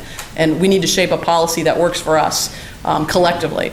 This ordinance is a small piece, right? Existing buildings, existing infrastructure, probably the most environmentally sustainable way to create housing, buildings that are already here. So I'm not trying to wrap this ordinance around our housing needs as the silver bullet, right? I wish they were this easy, just to have these buildings redeveloped, figure out what our housing demand is, and address it. But I do think it can help, and I think they're here. And they're only getting in worse condition. They're not getting in better condition. The senior center, the old senior center building, the SRA is reviewing proposals. They'd like to, I think, are getting close to making a recommendation to the city for the resale of that. And that is going to entail a permitting process. That cannot start. These buildings right now have no pathway to permitting, to reuse. And the reality is, the longer it takes for this ordinance to get developed, the longer wait it will be before we can even start a permitting process. And it's hard. These properties are hard. They're going to need tax credits of every form. It's going to be a while before they actually get a shovel in the ground, should they even be able to start a permitting process. So I need to know where folks are at in this room, because we started this in June. We've spent considerable amounts of time trying to refine this document to get it to a place where we could get 2/3 vote in support of existing historic buildings, that some of which have a lot of historic integrity, some of which probably don't, but I think all of which we want to preserve can be repurposed and reused, probably into housing, because that seems to be the sweet spot when you adaptively reuse buildings that look like most of these. This idea that we're going to be chasing God out of Salem, that we are going to be reusing schools or City Hall or Old Town Hall is really fear-mongering. Those things aren't happening. That's not a realistic outlook. I don't even see that happening 20 years. This is the second oldest operating city hall in America right now, and I'm challenging St. Augustine. I think we might be first, right? It's, from my perspective, what we do well here. We scare up the worst case scenario and make perfect the enemy of the good. Now we have a chance, and I don't know if it's going to happen tonight. I wish it would. For first passage and put this in committee so that we could tinker, tweak, finalize things, and get to a point that we could hit second passage and be done with it. Either that, or it goes right to committee and we do that, and then ultimately it comes out. But if folks are thinking this is the exact wrong approach, I hope we're going to hear about it now, because I don't know what more we're going to be doing in committee. We're taking out the new construction language that is higher density, putting in what was talked about in January. The planning board made 22 recommendations, by the way. The vast majority of them were housekeeping. They actually did a really good job. They sat here for all those public hearings as well. We disagree with one component, and that was the density. Other than that, this thing's 99.9% of the way there. We have a difference of opinion regarding Historic Commission and DRB. I know our Historic Commission chair is here. In historic districts, you will have full historic approval. Most of these are going to need historic tax credits, which means a Section 106 review process. I'm not worried about the historic integrity of these buildings. There are protections for that. The DRB is always providing input. They are not an approval board. They provide input now in their current roles, both to the SRA or the planning board. So we're just trying to keep that consistent. I don't know what there is left to fight about with regard to this ordinance, due respect to everybody who is here in this room. If we are serious about having these buildings reused, and serious about helping meet some of the housing goals that we have as a community, this is an opportunity to do that. And if we're on the complete wrong page with what we've proposed, I think it's fair that folks let us know that now. Otherwise, it's going to go to committee, and we're going to be back here in 2 weeks, and I'm not sure what exactly is going to change. So I appreciate everyone's time on this. I really feel like we have an opportunity to resuscitate these buildings, to do what we do well in terms of revitalizing these spaces that are in neighborhoods that can be really great homes for somebody. We've got condos on Flint Street, we've got condos on North Street, we've got subsidized housing at the corner of Summer and Broad. All were former schools. So this is possible. We just need to find the pathway to do it. And I would love a comment and feedback from all of you about how close this is to the path, if you're not planning on supporting this tonight. And I'm happy to answer any questions along with City Planner Tom Daniel. Thank you. Council Fury.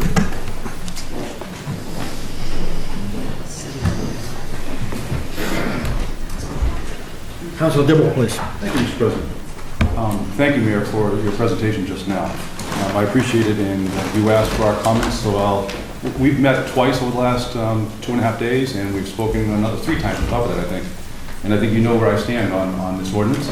But for those that weren't part of our conversation, I am very much in favor of reusing these buildings. Immaculate Conception, I was married there, St. James, 5 Broad Street, the old senior center, and any other similar buildings. Absolutely. Let's get them out of the state of disrepair, and as each day goes forward, they're becoming worse and worse. The 5 Broad Street Mayor needs some attention now while it's empty. We need to get over there and clean things up and make it look better. Hopefully you take note of that. But yes, absolutely, let's reuse these buildings. The Archdiocese did not request new construction, Mayor. I believe, and I'm not privy to the letter that they sent you, but it's what I heard from the Archdiocese, that they were asking for an ordinance or a means, a tool to redevelop these buildings. The new construction was added separately along the way. And it seems like the new construction is where most of the questions and most of the opposition is, because taking the downtown zoning, B5 zoning, the bigger buildings, and spreading them out throughout the whole city potentially, with the side setbacks and front setbacks and the density, it's a quite different type of zoning that we have downtown, and we should potentially put it scattered all around the city. And properties that today we still don't know which ones it really affects. Never mind a year from now, 5 years, 10 years, 20 years down the line, zoning's permanent, and we need to get this right. I question if this is even legal. I worked in the planning department, many of you know that, years ago in the 1980s and 90s, and I was the one that charged with drawing the zoning lines on all the zoning, the districts on all the, on the zoning map. For some 12 years I did that. I'm comfortable with a line on a plan that shows what this zone is.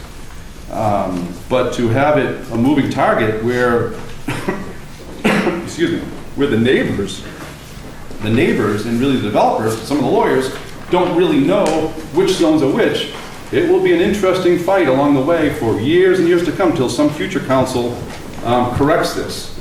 It should be black and white in my opinion. Let's get these buildings renovated faster than we're doing. The St. Joseph's School, the St. Joseph's Rectory, they've been sitting vacant for 10 years at least.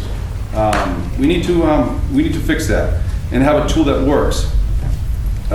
So I question whether we can even do this moving target zoning amendments without having a line on our zoning map where it's clear to the neighbors who might live next door to one of these properties. They'll know what they're getting into ahead of time. The ordinance itself has no provisions at all for any low income, has no provisions for any senior housing, and has very little bit about affordable housing, but that affordability is based upon Boston's cost, not Salem's. So I question that as well. And then lastly, I'm uncomfortable with making zoning changes here on the floor tonight with regard to 2 of the councilors' recommendations for amendments.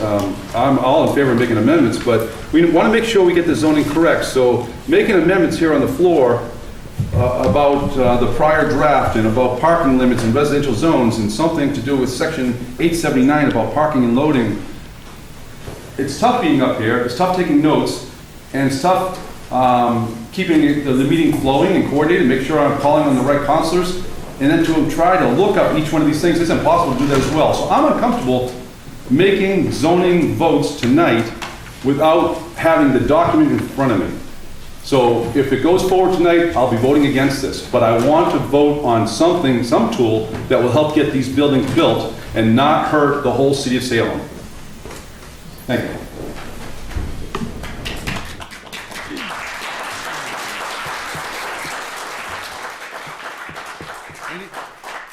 Any further discussion?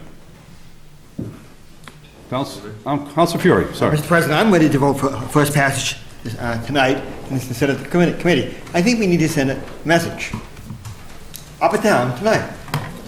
Send it, first passage tonight. These 3 buildings are gonna be matched somewhere along the line. Homeless people, drugs, an accident about to happen. Just recently, we talked about the Grimshaw House, and the SRA and the Historical Commission. The Grimshaw House on Charter Street, next to the PBS Essex Museum. Looks like something out of The Kill a Mockingbird. Robert De Niro starred as Bo, who lived in the house called The Kill a Mockingbird, where Gregory Peck was and his daughter to. These buildings are ready to go. They're in residential neighborhoods. I went to the St. James School. Family went to Immaculate Conception School. All these are ready to go and be burned by accident. One, what are we waiting for? I think I am ready to go for first passage, send it to committee, and get it ironed out. These buildings are prime targets, like the Grimshaw House. Long overdue for repair. Somebody said, put an online petition. 4,000 signatures, we'll make a bed and breakfast out of it. Red Sandwich Shop is right next door. Hello. All these other stores next door. You think you're gonna make a bed and breakfast out of the Grimshaw House? Hello. Is anyone got the money today in this chamber? Of those 4,000 signatures? I want a bed and breakfast. Pay for it, do it. I didn't see anybody volunteer. And I don't see anybody volunteer in any one of these places. Any one developer. It's gonna take a lot of creative imagination. It's not gonna be done overnight. First passage will allow it the green light tonight to say yes to housing. We all could use housing. If I remind you, the old St. Joseph's Church that was torn down now is residential. 1,000 people applied for it. Retired teachers, policemen, firemen, city employees. This is what it's meant for. Whether it's 10%, I'll take 10%. This city has got a long waiting list to get into all the public housing in Salem. It's Polk Street, Charter Street, and everything. I'll take 10%. We want to argue. Oh, we're arguing about this is going to be turned into a housing development 10 years down the line. I don't think so. I think you're using an excuse to hurt the city of Salem. Salem needs housing. Give it the green light tonight. I am ready to vote tonight. Send it to committee and get it ironed out. Thank you. Any further discussion? Councilor Torrio. Thank you, Mr. President. I'm perfectly comfortable with a vote for first passage tonight and putting it into committee from there. I'm fine if the will of the body is to put it directly to committee. I'm fine with that too. I see with the need is there to pass this. The need is there to come up with a legal path to reuse for these properties. And I understand what we're looking at here. I understand that this council is not going to have the planning board's recommendation that we adopt the higher density standard, the higher dimensional standard. I know the will is not there in this council to do it. I don't want to do that. I want us to be using the underlying zoning as a standard for new construction, and I'm pretty sure that all my colleagues, or virtually all my colleagues, are going to go along with that sentiment, whether it's here on the floor or whether it's in committee or wherever that may be. We do have the need. We have, right now, this covers 4 different properties. Specifically. There are other ones that are theoretically eligible. I think there are some things we have to clean up in regards to that to make it more clear what an eligible property would be. I'm comfortable doing that on the floor of committee. I'm comfortable doing that on the floor of the council. I know we need to make some of those changes, and I think that once we do that, that will make this a better document overall. But the old senior center on Broad Street, that's going to be talking about the affordability requirement of 10%. Well, we're looking at a private developer taking that building and rebuilding it. That's going to hit they'll hit the 10% with their units that they do there. The North Shore CDC is looking at developing the building on Hawthorne Boulevard. And I'm not sure, I think they were the proposed developer from the Archdiocese for one of the other ones. Those, if the CDC is doing them, those are going to be substantially higher than 10% affordable. But he said that 10% is the floor, it's not the ceiling. And it's going to depend on a property basis. It's going to depend what the use is. The parking is something that has to be worked out on for the properties that are in zones. There's one in Ward 3 that has no parking of its own. The lot next to it is privately owned. So that has to be worked. There's a lot of moving parts that'll have to be done for each one of these projects, assuming we pass this. Every one of these projects is going to have to fill a lot of criteria when they go for their special permit, when they go forward. They're going to have to make it through a lot of hoops. And they're going to have to fill all the requirements that we put into this, whatever they may be. So, but I'm not afraid to put this forward as a first step in solving the immediate problem of a number of sites. Now, to me, it's an absolute shame that the Lafayette Street property, that even though they did take down the old church and built a nice apartment building there, they've still let two of those buildings, the old school building and the old rectory, they've let those go and continue to decay.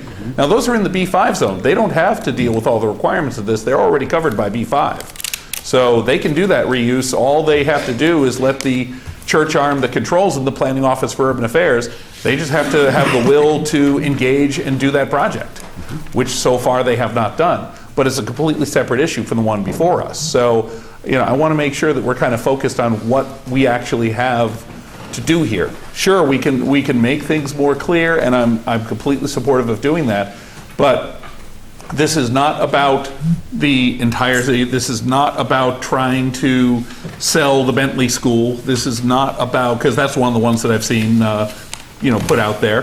This is not about trying to sell off our schools, which we have financial commitments on them, and in many of these cases, we have bonds still paying. We're not going to be turning over these schools when we're still paying the school building authority for the money we borrowed to do these things. It's going to, and those come with long-term restrictions on what you can do with the properties. There's not going to be a sudden rush of city properties or churches going onto the market because, oh, look at this, we can sell it and make a fortune. It's a neat, the goal here that I think most of us kind of realize is the goal is how do we create a zone that an overlay that allows these properties to be reused, and like the mayor said, like several said, probably for predominantly housing, if not entirely so, that does it in a legal fashion, that avoids what we hear about drilled in our head all the time by a lot of the people who are in this room about spot zoning, because we hear that constantly whenever we talk about any of these other things around the city. So we're trying to coming up with a criteria that isn't specific to those four properties, but is inclusive of them, is the way we can do this in a legal fashion. So I think the effort that's been made so far has been very good. A lot of the commentary that has been there for this, whether it's been for it or against it, has hit on some of these points. And ultimately, what we need to do as a body is maybe we do need to make some fixes in it, and that's fine. And there's some fixes that I would like to see made. I'm sure they don't line up with what everybody wants. But like we did roughly a year ago when I was home with the flu and ultimately passed the marijuana zoning, if we want to solve this problem, we've got to come up with something that works well enough for most of us, is good to most of us, and is not necessarily perfect for everyone, and pass this and get this problem solved. Any further discussion? Councilor Dominguez. Thank you, Mr. President. It's very clear that there is a lot of common interest in the whole city. Does reflect on the goodwill of our city. I think that everybody agrees that we need to have something to pass.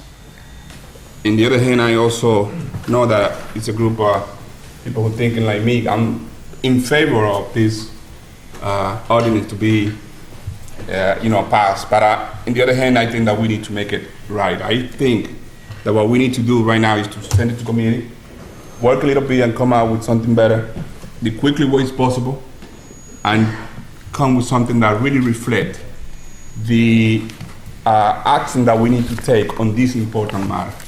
I agree 100%. We need to find some type of solution for the housing crisis that we have in Salem. Not only on the minority group, but overall. We have people not only on low income, but we have people who cannot afford to live in Salem, who work in Salem, but they cannot live in Salem. So I think that we need to come with something that really help alleviate the situation. So my proposition, if I can do a proposition, is to send it to committee, work in committee, and then bring it back to the plan, to the body, and then have some type of decision making. Thanks. Thank you. Councilor Medora. Thank you, Mr. President. I haven't heard from anyone in this room tonight, at least, that we want to let any of these older buildings sit vacant, especially St. James, Boys and Girls Club, and 5 Broad Street. And I think if we move forward with the first passage, we can signal that and say we want to see these buildings reactivated.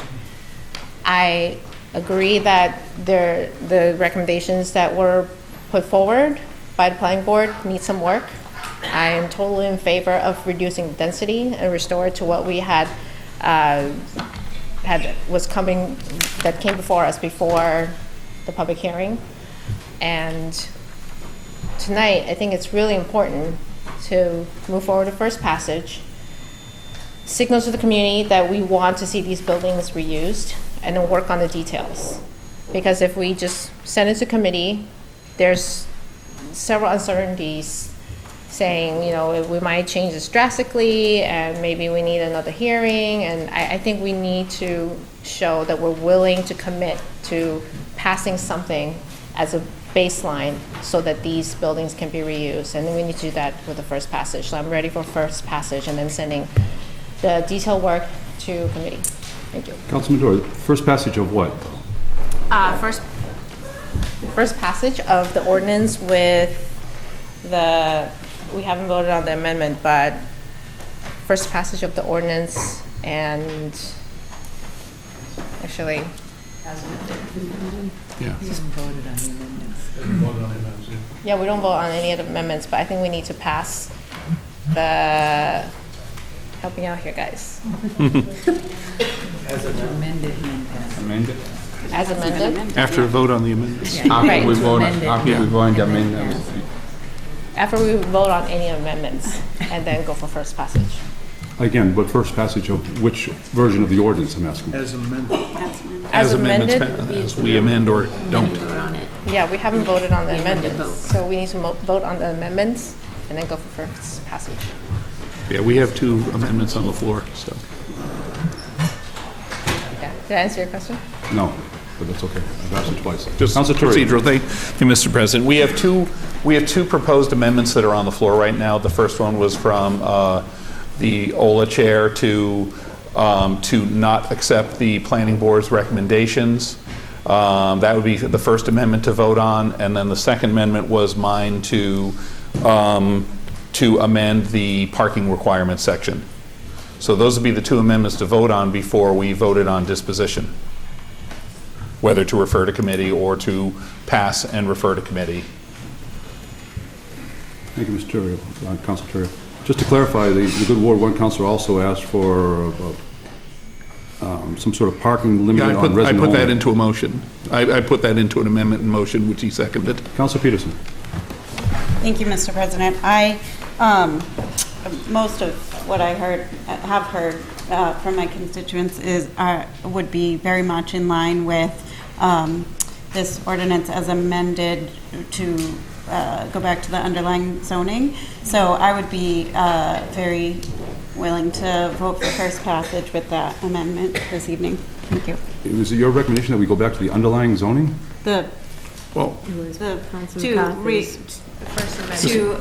Reject the planning board's recommendations and go back to the underlying zoning. The underlying zoning being the existing zoning in each of these areas? Councilor Turri. Yeah, thank you, Mr. President. So at the last public hearing, the version of the document that we worked on at that point in time had the underlying zoning as the requirement. It went to the planning board for their discussion, and they recommended that we go back to the B5 standard. So we would be, if we choose to not accept the planning board's recommendations, if we vote to not, which is what was proposed by the Ward 1 councilor, that we amend this to, it came to us amended to add changes by the planning board, and then we would vote to accept those changes or not accept those changes as to how we pass the document. The Ward 1 councilor made a motion that we amend this to not accept the planning board's changes. So that would be the version of that would be going back to the version of the document that had the underlying zoning as the requirement. So should we, on his motion to amend, we would be reverting the document back to where it was before the planning board made their changes, which is what we were discussing and what we had amended and modified on the floor during the public hearings. So is it your statement now that we refer to the underlying zoning for the new construction component of this? Well, that would be that's what was in the document before it went to the planning board. So by not accepting the planning board changes, we would be reverting to that version of the document. For the purposes just underlying zoning. In the previous version of the document, the underlying zoning of a zone was the dimensional requirement. So there are elements of that I will say there are elements of that in committee we will want to probably put back in, like the fencing requirement. They added that. I think that made a lot of sense. But we can then go through the planning board's recommendations. We revert this and send it back to committee. And then we can take the planning board's recommendations and any further changes that we would like to make, and we can go through them on a one-by-one basis. So the planning board's dimensional requirements for the building were B5, but they made recommendations on fencing, for instance, that make a lot of sense. For how we do this. So we can then pick and choose through their recommendations at that point. Thank you, Councilor. If there's no objections, can we hear from the city clerk who might clarify this whole issue? No objections, Madam City Clerk. So I think what you're looking to do is to accept the planning board's recommendations except for the table of dimensional requirements of 8.74. You do not want to accept that because you want to go back to how it was originally sent to them, which is the underlying zone, is what I'm hearing. I'm fine with that. And that, and then also, so you want to adopt this as recommended, except for that dimensional requirement chart, and go back to the way that it was given to them. And if you wanted to amend the parking that I heard, you don't have to, you can do that in committee. And if there's anything else that you want to delete, such as the daycare under specific uses, because that's not allowed by Mass General Law, you can do that now and accept it, and then send that newer revised ordinance to the committee. So it will look like that, and that's what you're starting with. You're accepting all of planning board's recommendations except for 8.75 and the daycare use and whatever else. I would be fine with using that as the baseline, because the rest of their recommendations were very. Explanatory. Thank you, Madam City Clerk. Any further discussion? Councilor Giroux. So last year when I was president, I was the one that received the letter from the Roman Catholic Archdiocese of Boston, and I'd just like to read this so that everyone's clear on what I had received. Dear Ms. Gerard, as you are aware, the Roman Catholic Archdiocese of Boston, RCAB, owns numerous houses of worship and affiliated schools in the city of Salem, many of them historically and culturally significant. Some of them are located in historically important areas. With the changing needs of the RCAB, we believe it is no longer necessary to use all of the school buildings to continue the educational mission of the local church, but we do want to repurpose them as much as is feasible in keeping with our teachings in social justice, help to provide clean, modern, and convenient, affordable housing to those who are economically disadvantaged. Most of the unused buildings are located in zoning districts where a clear path to reuse is not readily obvious. The RCAB is requesting that the City of Salem consider a zoning overlay district for these specific properties that would provide a zoning code that creates a consistent public process for repurposing these underutilized structures. We hope that the creation of this overlay district will also help other organizations if they decide to repurpose buildings used for purposes other than the building's original intent. With your help, we hope to have a robust zoning tool that will allow for these buildings to be revitalized and to help foster economic prosperity, especially those who find themselves challenged by high real estate costs and would still like to live in the city in which they work. Thank you for your consideration of this matter. Sincerely, John Staub, the Chancellor. So this is what the initial request was, that we were looking to make affordable housing of these, to create the zone for affordable housing of these buildings. So again, the 10%, exactly what my colleague said, it's a floor, it's not the ceiling. Most of these buildings will, and if not, well, the church buildings are going to be affordable. It boggles my mind that people are arguing against these things. Just this past week, I spoke to the Salem Housing Authority. They said that now the wait list has now tipped over 3 years. There are now over 1,000 families who are on the wait list, and there's 1,460 seniors who are now on that wait list waiting for housing in Salem, trying to stay in Salem. I think about my constituents who I have spoken with, who have said things like, I need help paying for my house because I can't, I have to take care of my grandchildren now because something happened with my son or my daughter. I can't afford the house. I need help with the housing. And thankfully, hopefully everybody knows this, that we do have some housing programs available in the city that if you get in touch with Naomi Francisco, also a Ward 6 resident, that she has access to a lot of programs that can help people if they are having some economic difficulty affording their homes.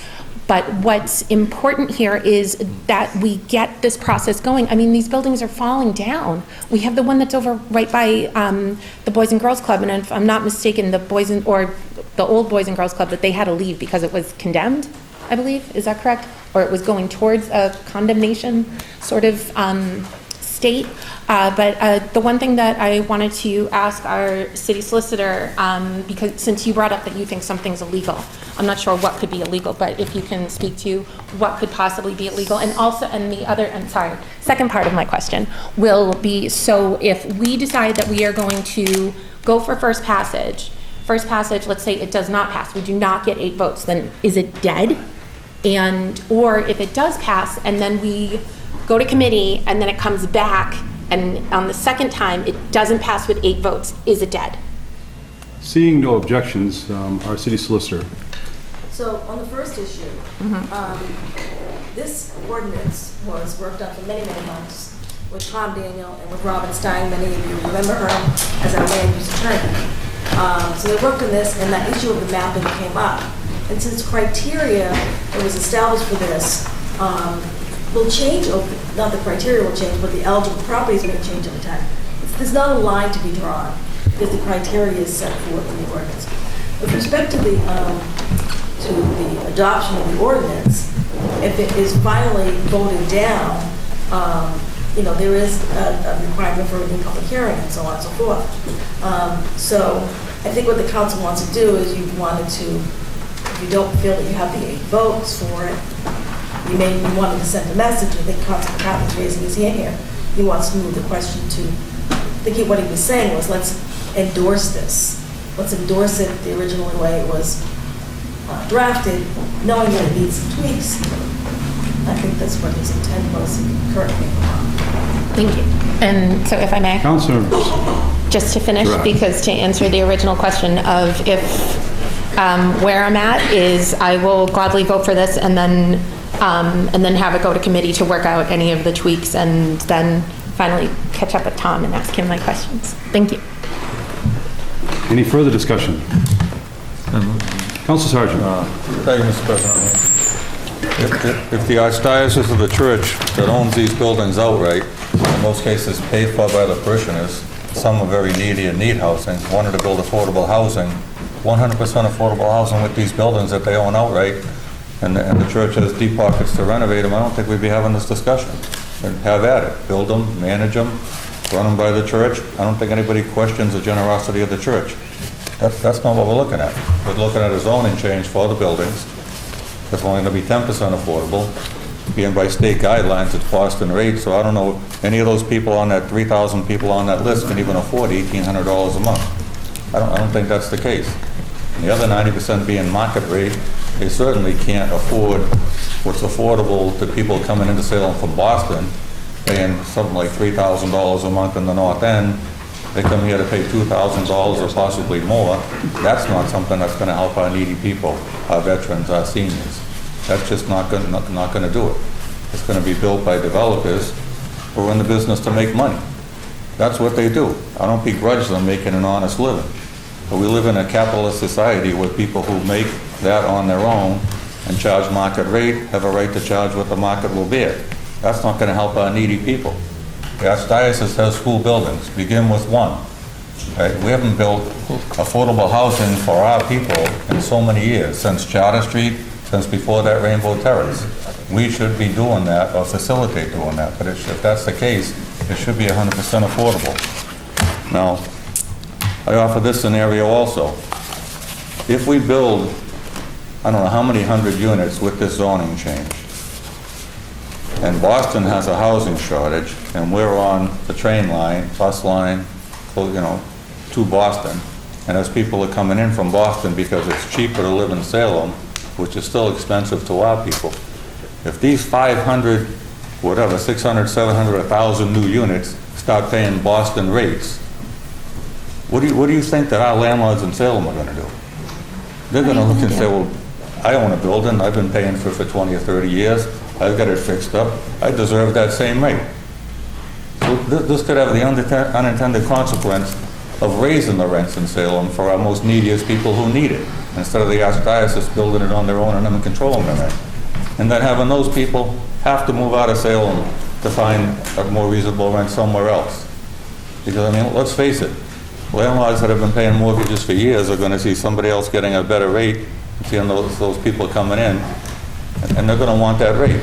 I mean, our housing needs have got to be driven by what our people need. And And they people need coming housing. here tonight asking for affordable housing, God, I'm on your side, we need to build some. But this is not it. You're being asked to support something that's not gonna help you. It's gonna help developers build rentable units and make money. And again, that's what they do, I don't begrudge them that. When I go to work, I get paid also. But our needs should be driven by what our people need, not by what Boston and what the state needs from Salem to do for them. Thank you.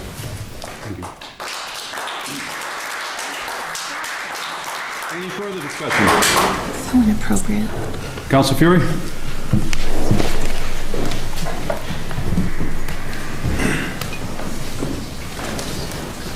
Councilor Dibble, please. Thank you, Mr. President. With most councilors having spoken at least once, two councilors speaking 3 times on this, I chose to speak a second time, and I gave my word to the good president here that I wouldn't come down off the podium too much. And tonight is the first time this year in 4 meetings that I've come down off the podium. You won't see me coming down too often. But this is an important matter. This zoning is, it's permanent for the city. I want to vote on something that I can live with, look myself in the mirror, and know that we did the right thing. And I don't think we're there yet. But we were getting really, really close until the planning board went backwards, and we're almost there. It needs a little bit more tweaking, and I think almost everybody in this room can support it. Everybody on both sides, all sides can support something because we're almost there. I do have some issues with the new construction component there, as we've talked about a couple times. But if this matter goes for a vote tonight for first passage, as I committed to the mayor, unfortunately I have to vote against it because I don't believe what's written on here is good for the city of Salem. But with some minor changes to this, as the planning board, as the planning director had, through all of his meetings, had used. I was the first one at one of the meetings to question the wording of the original ordinance that said, as tall, new construction, as tall as the tallest building on the same property. Well, that meant the cross at the top of Immaculate Conception Church or something like that. It might be unintended consequences, but that's what the word said. And we should get it right. But thank goodness the planning director took that out after 2 meetings. We took that part out and went to as tall as the tallest building and not a steeple.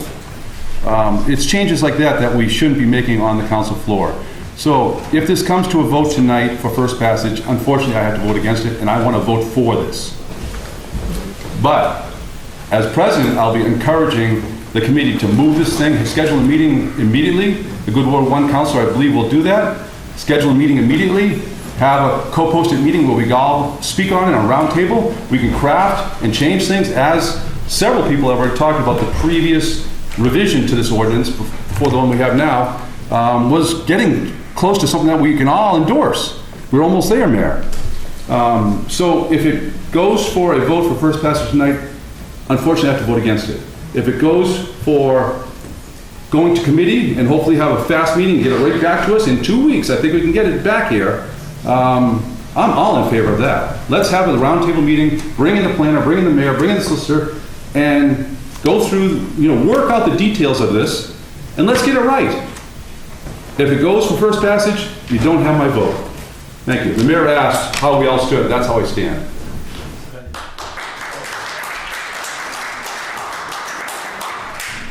Any further discussion? Councilor Flynn. Thank you, Mr. President. I think this is a very important subject. We've all gotten emails from a lot of people, a lot of the residents. I think we should definitely slow down on this. I think it should go right to committee. I don't think we should be voting on something that it seems like a few changes are very important. I don't think we should rush this. I think we should go directly to committee, and who knows, there might be more changes that come out of that. There's no need to vote on a first passage now until we all know, everyone, residents, council, the mayor, what we're voting on, instead of kind of guessing at it and voting at a later time. Thank you. Thank you. Any further discussion? Councilor Fury. And with an Abraham Lincoln quote, you can please some of the people, some of the time. You can't please all the people, all the time. Whether it's the next meeting, you won't please everybody at the next meeting. Sincerely.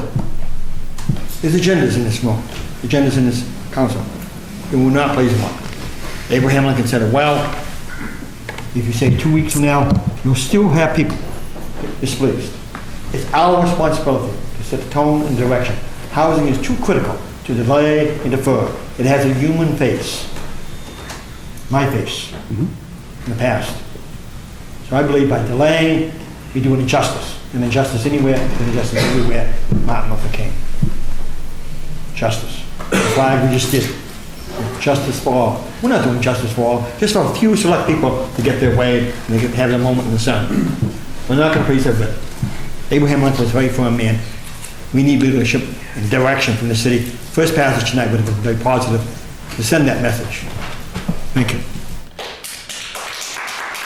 Any further discussion? Councilor Marlowe. Thank you, Mr. President.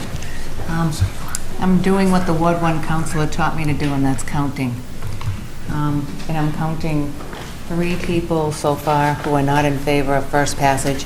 I'm going to add myself to that list and be the 4th person that's not in favor of first passage. I'd like to see this to go to committee, directly to committee, and have the discussions that we should be having there. Thank you. Thank you. And frankly, I think we're putting the cart before the horse here anyway, because we're going to have that March 5th discussion about housing, and here we are having this whole big discussion about housing, and we haven't had the community discussion yet, so. Councilor McCarthy. Thank you, Mr. President. Let's be 100% honest with ourselves. Everyone in this room wants to repurpose the buildings in discussion. Okay, the language of what the unintended, okay, the fear, okay. But when we as a body went through, some of these people weren't in this room, but some proponents were against it. When we sat here and we talked about the St. Joe site, the Archdiocese decided to close down the church and everything up there. We went as a council to extend the B5 zone 1 block because the underlying zoning wouldn't allow if they demoed the church, because unfortunately it was a beautiful church, it was a cruciform church, but it didn't lay itself out to any sort of development that the Archdiocese wanted to do. I don't want to rehash history here, but we extended the B5 zoning. The first time in my life I've ever been sued. Robert K. McCarthy, because I happen to be the ward councilor at all, meaning all the rest of us, and I was sued on the fact that we extended the B5 zone to include that property, and it got held up in court for years. I don't want to see that happen with us. These buildings, I mean, we could be having this discussion about Hawthorne Boulevard. The B5 zone is right there. We could do that. We were going to get sued again. I don't want to get sued over this. We're talking about buildings at a maximum. At a maximum. You look at those buildings, they want to go for historic tax credits. They're going to try to push the envelope every which way they can in order to meet historic tax credits, because, as was stated by some people earlier, they just, with the engineering involved, they're just not conducive for an easy, in lack of a better words, flip that the realtors would use. They're not really, so there's a lot of work that needs to be done. There's a lot of care. These are buildings that have sat in these neighborhoods for years, and the schools are not coming back. So how do we address that? We try to come up with a zoning overlay, which was proposed to try to encompass these, to allow for these uses to occur, because the underlying zoning won't allow for their redevelopment. The Archdiocese, even if they had deep pockets, would still be coming back to us looking for some sort of relief, because what they are proposing doesn't fit. So we're trying to make it fit in a thoughtful way. And we had 2 public discussions and 2 public meetings. And as I stated earlier, unfortunately, I have a lot of respect for the planning board, but what they came back with, I didn't like.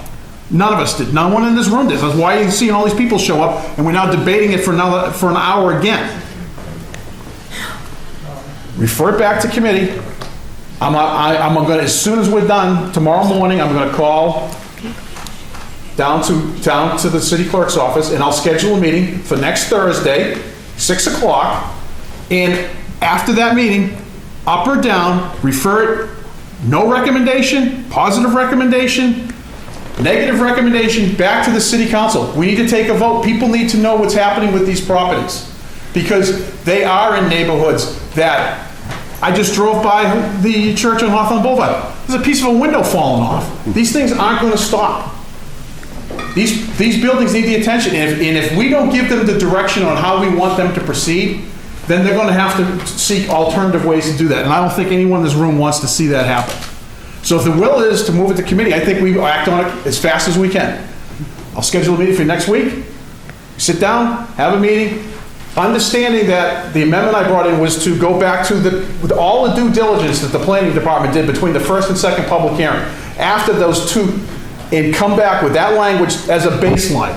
That would be my amendment. If we want it, we don't have to take up the parking amendment. That's something I'm serious. I feel is if we're allowing relief to these properties, then we shouldn't put their parking needs on the people who already live there. That's just my opinion, and that's the way I feel about it. That's why I brought it in. But we can talk about it in committee. But I would, just for clarification, if we could amend what was going out of this room so that we know, so when we sit down next Thursday, we're not going to have to deal with this. Because we already spent an hour, so we all know where we're all stand on this. But I want to give the good council president as much room and time to come to a point where he can vote for this, because I do think it's important, and I do think that we need to clear up some of those unintended, unconsequential intentions of whatever the hell that was phrased earlier, of a property that we don't know about. But I go back to the first public hearing, when we had that list, and people were throwing that list at us and saying, I can't believe that you're considering this, this, and this. It met the criteria. The criteria is the criteria. So if your intent is to change the language in the criteria, so be it, but you have to realize you can't change the language in the criteria and say, oh, we don't want City Hall. City Hall fits into that criteria just because of the age of its building. No one in this room is going to take a vote to sell City Hall so that we can turn it into condos. Let's be 100% honest. No one is going to do that. And so I think that we need to move this, and we've been here long enough. People have stated where they're at on this, and if Councilor Milo we may agree and disagree on a whole bunch of different things over the course of time, but she's learned two of my favorite things: stay in your lane and learn how to count. And we've learned how to count tonight. And so we're gonna move this to committee as amended. Hopefully, if we take that vote, we don't have to take up the vote on parking, because we can take. He withdrew his amendment motion. That's one to do. So we'll take that up. But we need to move this forward. This is a discussion, because the Archdiocese, let's be 100% honest, the Archdiocese came to us and said, listen, we got these buildings that are sitting vacant. These are three vibrant, not as vibrant churches as they used to be, but they're still active. So the whole idea that they're going to take their parking lots and turn them into housing, it's going to meet the underlying zoning. So it's going to be, 30 feet tall, 35 feet tall, maximum it's R2. And they have to meet a parking requirement. Where are they going to park? So the whole fear of the whole thing is they want to repurpose these schools. Let's give them a tool that does that. Let's give the city a tool that repurposes Broad Street in a positive way. Broad Street, however the configuration is with the windows on the historic tax strip, they're going to need the parking lot outside to accommodate those. No one's talking about extending in there. And even if they did, they'd still have to meet the parking requirement. They don't have enough place to park for additional units, so that's not going to happen. The fear about these is really, I don't understand. I mean, I understand the apprehension. If I lived near it, I'd be apprehensive, but people want to hear the words that this is what the intention is, this is what it's going to do, and this is going to restore these buildings to what they should be. And so they fit in the neighborhood. And so they complement as the best they can, but the understanding is they're still going to be big and dense, because they're big, and they're going to have people in them. And those people hopefully will add to the community that they're in. So I've spoken enough. Councilor McCarthy, with the withdrawal of Councilor Turiel's amendment, could I ask you to rephrase your motion to send this to OLA committee, co-posted? The withdrawal was the amended for the parking. I still want to just amend it, so we're starting it as baseline back to the planning board recommendations prior to the second public hearing. To Ola co-posted? To Ola co-posted. Thank you very much. Thank you for that. I second that. Second by Councilor Dominguez.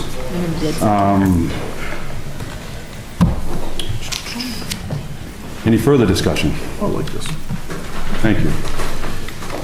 Under the motion by Councilor McCarthy, seconded by Councilor Dominguez, to refer the matter to Ola Committee, amended to the version, the last version before the recommendation came back from the planning department. All those in favor? We're doing the amendment first, right? I'm sorry. Do the amendment? Okay. Under the amendment by Councilor McCarthy, as described, to refer back to the draft ordinance version that was submitted to us just prior to receiving the planning board recommendation. All those in favor? Those opposed? The ayes have it. Under the motion to refer the matter to ordinances, license, and legal affairs, co-posted. As amended. As amended. All those in favor? Opposed? Ayes have it. Thank you. Did you co-post it? Yeah, you did. Thank you. All right. Councilor Milo. Thank you, Mr. President. I move that we go back to page 1 so we can get a few... 9. Going back to page 9. Wait, what page? 9. 9 was the... Folks, if I can ask for a 1-minute recess so the chamber can clear those who would like to leave. All right, so moved. We are recessed for 1 minute, please.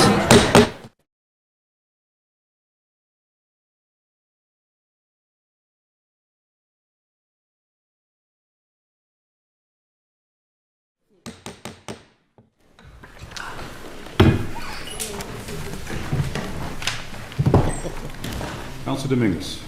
Yes, I wanted to go back to the regular order of the meeting, the agenda. Page 4. Page 4. Appointments and reappointments. If held from the last meeting, the mayor's appointment of Charity Lizama of 24 Howard Street, Salem, to the Salem Housing Authority Board with a term to expire on September 13th, 2023. Councilman Madore. Thank you, Mr. President. I move for confirmation by roll call vote. Under discussion? Yes, thank you, Mr. President.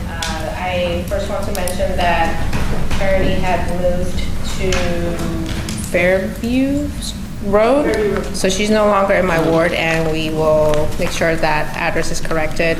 But Charity is very well qualified for this position, for this appointment, especially with her work through the YMCA. She has a lot of contact and experience with all sorts of members of our community, whether it's children or the elderly and young families. And we spoke last week, and she has a particular interest in helping us move forward with some of our affordable housing goals, which is why she's very interested in serving on this board. And her resume, as you can see, is very impressive, so I fully recommend her appointment to this board, and I hope that we can get a lot of initiatives started with a full board soon. So, thank you. I'm sorry you had to wait so long, but under further discussion, Councilor Durrett. Thank you, Mr. President. I just want to be brief and say I think we could not have picked a better candidate for the Salem Housing Authority. I've known Charity for a number of years. At one point, she was my boss at the Y, and it was phenomenal working for her, and she really puts all her heart into the community. She knows the community. She is sitting at the Y that we get to see so many different people that come to us from the community. I still say us, like I'm still there, but I'm not. That's why I can speak. She is someone who knows people from all throughout the community that have all different types of needs, and she will be phenomenal in the Salem Housing Authority. So I strongly recommend her appointment. Thank you. Any further discussion? Councilor McCarthy. Thank you, Mr. President. I don't know this lovely lady, but if anyone can sit here for 2.5 hours and listen to us go back and forth, she is more than qualified to sit on this board, and she wholeheartedly has my support. Any further discussion? Amen. There being none. Oh, Councilor Dominguez. Thank you, Mr. President. I wanted to just echo what you're just saying, but I also wanted to recognize Carla Schubert for her service before we and just to send and say thank you. We see, unfortunately, that she's not be able to continue on her capacity, so we just want to say thank you. Thank you. Yes, for the record, thank you for that, Councilor. For the record, Councilman Milo had to recuse herself. Any further discussion? There being none, Madam City Clerk, will you please call the roll? Counselor Torrio? Yes. Counselor Sargent? Yes. Counselor Peterson? Yes. Counselor McCarthy? Yes. Counselor Madore? Yes. Counselor Gerard? Yes. Counselor Fury? Yes. Counselor Flynn? Yes. Counselor Dominguez? Yes. And Counselor Dibble. Yes.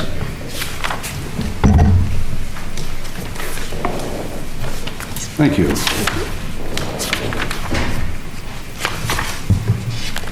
Ten councilors are present, 10 voting in the affirmative, 1 absent. The matter carries. Councilor Madore. Thank you, Mr. President. I would like to suspend the rules to allow Charity to speak a few words if she so chooses. There be no objections? I certainly don't want to take anybody's time after this evening, but I do want to thank you for the opportunity and just to let you know that I really look forward to serving on this board and serving our community through that work. Thank you. Councilor Torrio. Thank you, Mr. President. I know we have one other person here for a something, so I would move that we go to page 30, petitions, and do the first item there. Page 30. It's a curveball.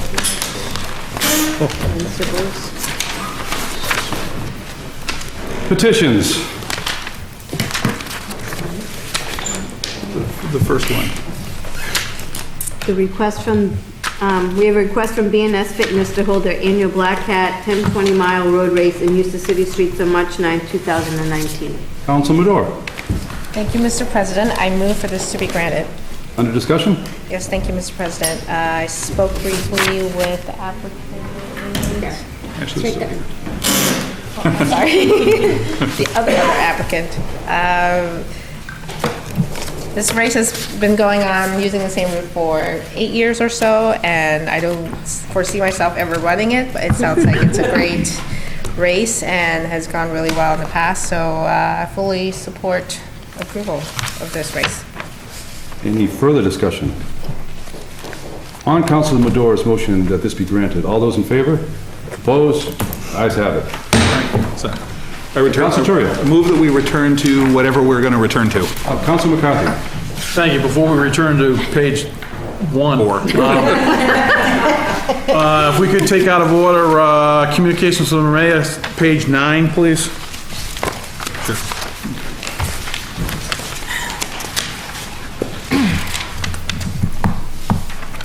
An ordinance. Communications from the mayor. An ordinance to amend an ordinance relative to prohibitive activities on Salem Common. Councilor McCarthy. Thank you, Mr. No comment. Yeah, Councilor McCarthy. Yeah, that'd be me.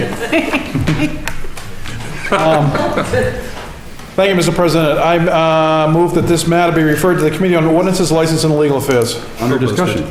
Co-posted. Co-posted to the Committee of the Whole. Under discussion.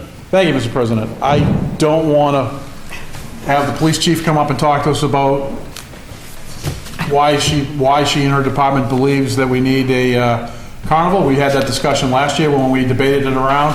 I want to thank the mayor's office for bringing this one and the next one in to have an open and frank discussion about this, because last year it kind of languished a little bit, and then at the end we made a decision to put it on Washington Street, and I don't think some people liked it, but I mean, they made it work, and I think hopefully it achieved the goals that it was intended to achieve. But I think at this point that this matter just go right to committee, and then we'll take it up after I take up the previous thing. Any further discussion? Thank you. No. There being none. On Councilor McCarthy's recommendation to refer the matter to, I believe it was Ola, co-posted. All those in favor? Opposed? Ayes have it. Further, well, where are we going now, folks? Further Next one. communication. Okay, further communications to the mayor. We have an ordinance amending an ordinance relative to circuses and carnivals within Riley Plaza. Councilor McCarthy.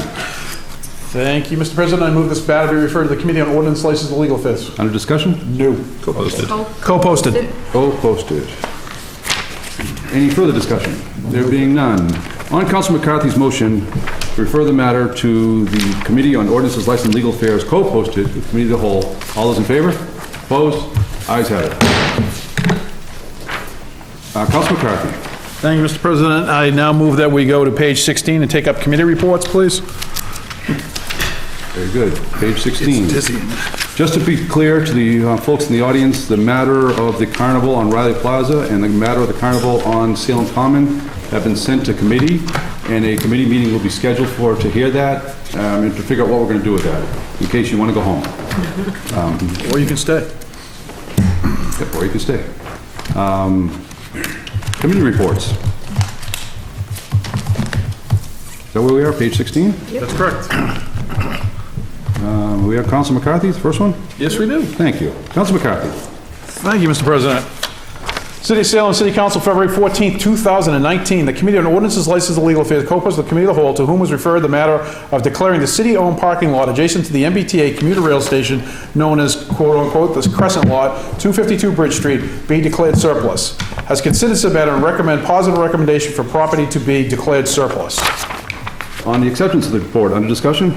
Thank you, Mr. President. The committee met a week and a half. 15, sorry. Oh, sorry, Bob, We're page on 15. page 15. Oh, sorry. Just so you know, on the bottom. Oh, sorry. Thank you. I read them in You read order. the right one. I read the right one. I had the wrong page, sorry. I apologize. We're on page 15, the bottom. The two matters are consecutive. Continue, please. Thank you. So, we met a week and a half or so ago, and we had a lively discussion about the whole development of the courthouse properties and how they could potentially be benefited by the fact that if there was, the crescent-shaped lot was included in those proposed developments, to add an aspect to the development that we had testimony, which is coming up on the next one, about how expensive they are to redevelop. But in having those discussions, the committee originally realized that in order to have the discussions about part one being is ultimately declared surplus, the committee voted 5-0 to declare it surplus, so we could have the next discussion on page 16. So the recommendation was to allow for the declaration of surplus. Thank you. On adoption of the recommendation by Council McCarthy, all those in favor? Opposed? I'm sorry, Mr. Steph? President, we never voted to accept the report. We have to vote to accept the report first, and then we vote to. That's what I just said, on acceptance of the report. You said We're adopt the accept- recommendation. You skipped the On vote for acceptance of the report. Right. Do we need a roll call for this one? No, sir. No. The next one. On acceptance of the report by Council McCarthy, all those in favor? Opposed? Ayes have it. On the adoption of the recommendation, all those in favor? Opposed? Under discussion. Under discussion? Under discussion. Council Sergeant. Thank you very much. Thank you, Mr. President. I just, I'm not going to be able to vote for this, and I feel I should explain why. I just don't feel it fits the definition of surplus. I've gone by there and seen 3 empty spaces at the end of the day, so the lot's full.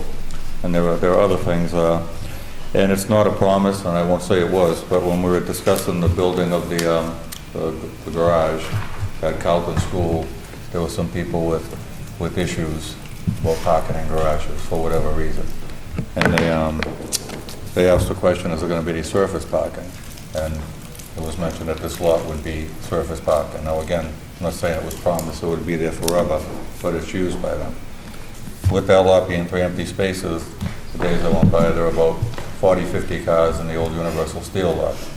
So those would possibly park there if spaces were empty. So I think the need is there, even though the parking garage isn't full. And the other thing is, it's downtown parking.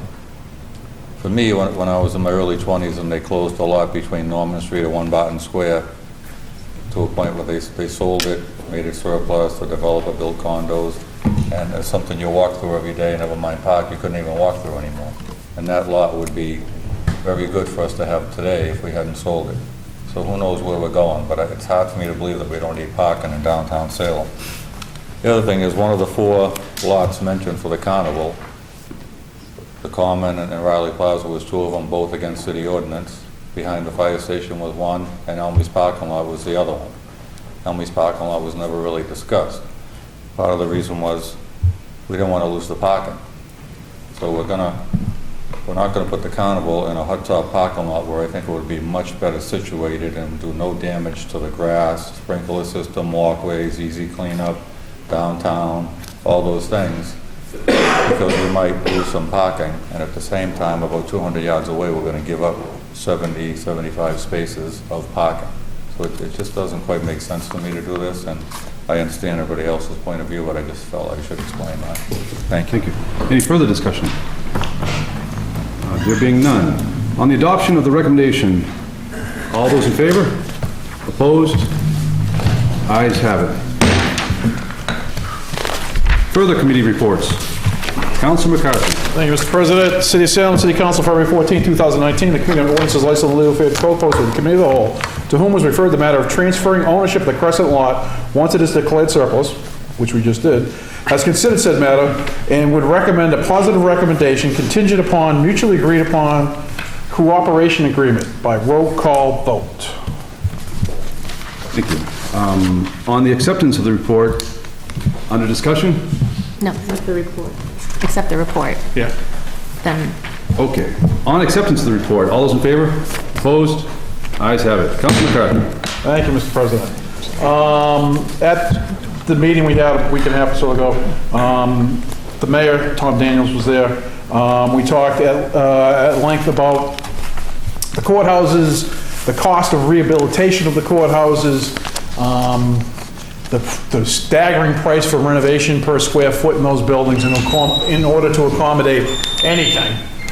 And so part of what Mr. Daniels had spoken to at that meeting was the fact that when he talked to potential people on how we could redevelop these courthouses, what would it take to make it work?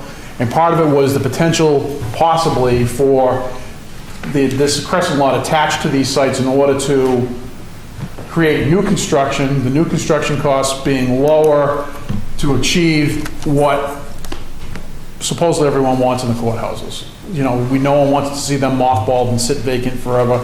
That end of the downtown, especially on the weekends, goes very dormant.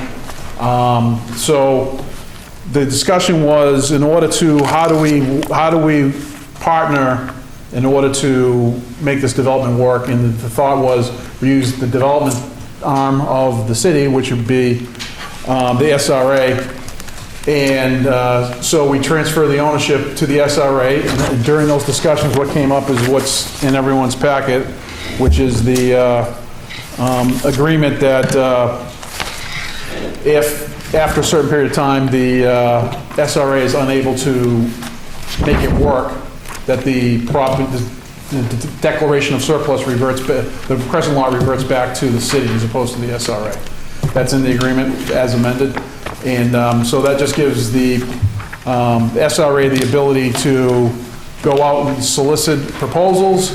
Instead of starting at an RFP, that they're going to start at an RFQ, which just allows for some general ideas of what people think can go in there.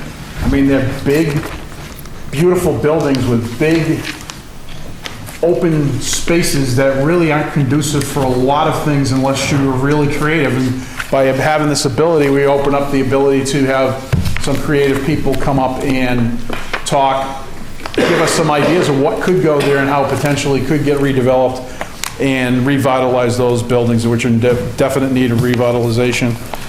So the committee voted, I believe it was 4-1 with a positive recommendation contingent upon the agreement, which is in here, so that would be as amended with the agreement. Any further discussion? And if there's no objection, if anyone has any questions, Tom, our planning director, and the mayor are both here if anyone has any questions.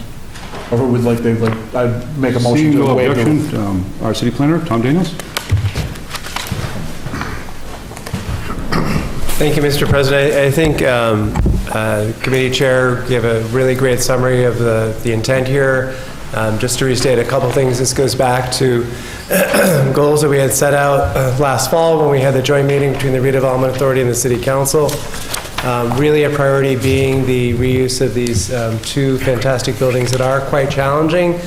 A DCAM study a couple years ago looking at an office reuse put the redevelopment cost at $900, over $900 a square foot, over $50 million for those two properties. After our joint meeting in October, we had a public meeting to talk about some broad goals for the northern end of downtown, looking at these courthouses again as being a key priority. In conversations, excuse me, with how this might be structured to absorb some of those exorbitant costs for the adaptive reuse, this idea of including the Crescent lot was brought forward. So what we're looking for is for conveyance to the redevelopment authority, so there's a combined ownership between the Crescent lot and the courthouses. That provides clarity to the development community. The cooperation agreement, which is something that has been done in the past. This really mirrors the process that was used for the old police station. And the goals that are in there are reflective of the goals that were articulated at the community workshop in October. But with that conveyance, then the SRA is able to go forward, communicate to the development world that we have these two courthouses. If you're interested, if the numbers work better with the Crescent lot, that's an opportunity as well.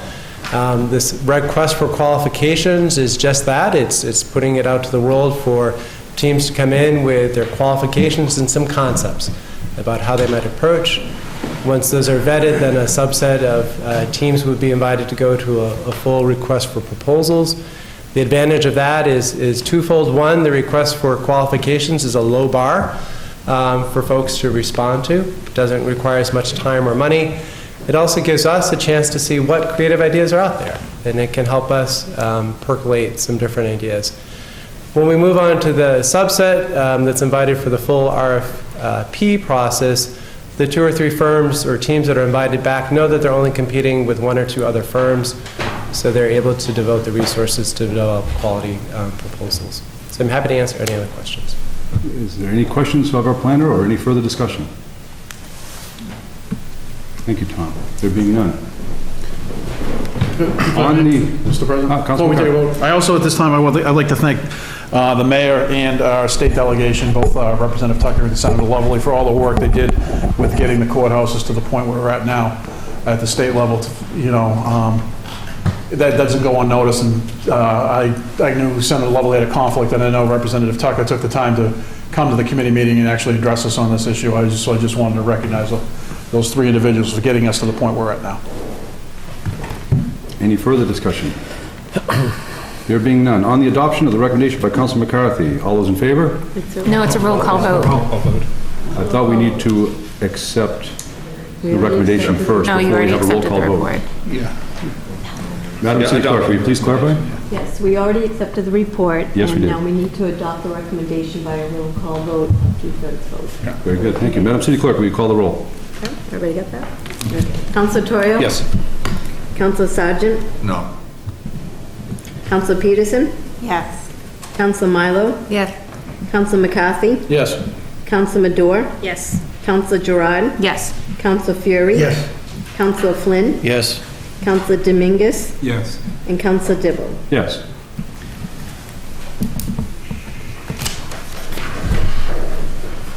Eleven councilors present, 10 voting in the affirmative. The matter carries. Where would we like to go? Well, Councilor McCarthy. Thank you, Mr. President. Can we go to page 4, please? At last. Councilor 4. What else do we Page want? 4. Oh, you got one? Chrissy's here? Constable. Constable? You don't need to, she knows she doesn't need to be here. Oh, she knows she doesn't need to be here? It just feels like it. Oh, okay. I just wanted to see the floor show. Further appointments and reappointments.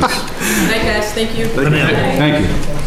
For housekeeping purposes, we have the mayor's appointment for Michaela Abreu of Salem to serve on the Salem Youth Commission with the term to expire on February 14, 2020. At the last meeting, Michaela was listed as a reappointment. It should have been a new appointment, so we need to go from the beginning of holding it under the rules. Thank you. Councilor Flynn. Thank you, Mr. President. I would like this held under the rules. Under discussion? No discussion. Any further discussion? There being none, I guess all those in favor? Opposed? Ayes have it. Held on the rules. Further appointments and reappointments. May the mayor's appointment of Todd Waller of 148 Washington Street, Salem, to the Traffic and Parking Commission with a term to expire on September 29, 2019. Councilman Madore. Thank you, Mr. President. I move for this to be held under the rules. Under discussion? No discussion. No further discussion. On the matter to hold under the rules, all those in favor? Opposed? Ayes have it. Further appointments and reappointments. May the mayor's appointment of Kerry Neenan of 331 Lafayette Street to serve on the Salem Disabilities Commission with a term to expire on February 14, 2022. Councilor Turiel. Sorry, I was just explaining things to a constituent there. Move they be held under the rules. Under discussion? No discussion. Any further discussion? There being none. On the matter to hold under the rules, all those in favor? Opposed? The ayes have it. Further appointments and reappointments. May the mayor's appointment of Josh Gillis of 7 Union Street to serve on the Salem Bicycling Advisory Committee with a term to expire on February 14, 2022. Council McCarthy. Thank you, Mr. President. I move this be held under the rules. Under discussion? No discussion. On the matter to hold under the rules, all those in favor? Opposed? Ayes have it. Further appointments and reappointments. We have the mayor's reappointment of Anthony O'Donnell of 35 Washington Square to the Salem Cemetery Commission with a term to expire on February 14, 2022. Council Madore. Thank you, Mr. President. I move for confirmation by roll call vote. Under discussion? Very quickly, thank you, Mr. President. Thank you, Tony, for his service and his willingness to continue to serve. Thank you. Any further discussion? There being none, Madam City Clerk, will you please call the roll? Councilor Turiel. Yes. Councilor Sargent. Yes. Councilor Peterson. Yes. Councilor Milo. Yes. Councilor McCarthy. Yes. Councilor Madore. Yes. Councilor Gerard. Yes. Councilor Fury. Yes. Councilor Flynn. Yes. Councilor Dominguez. Yes. And Councilor Dibble. Yes.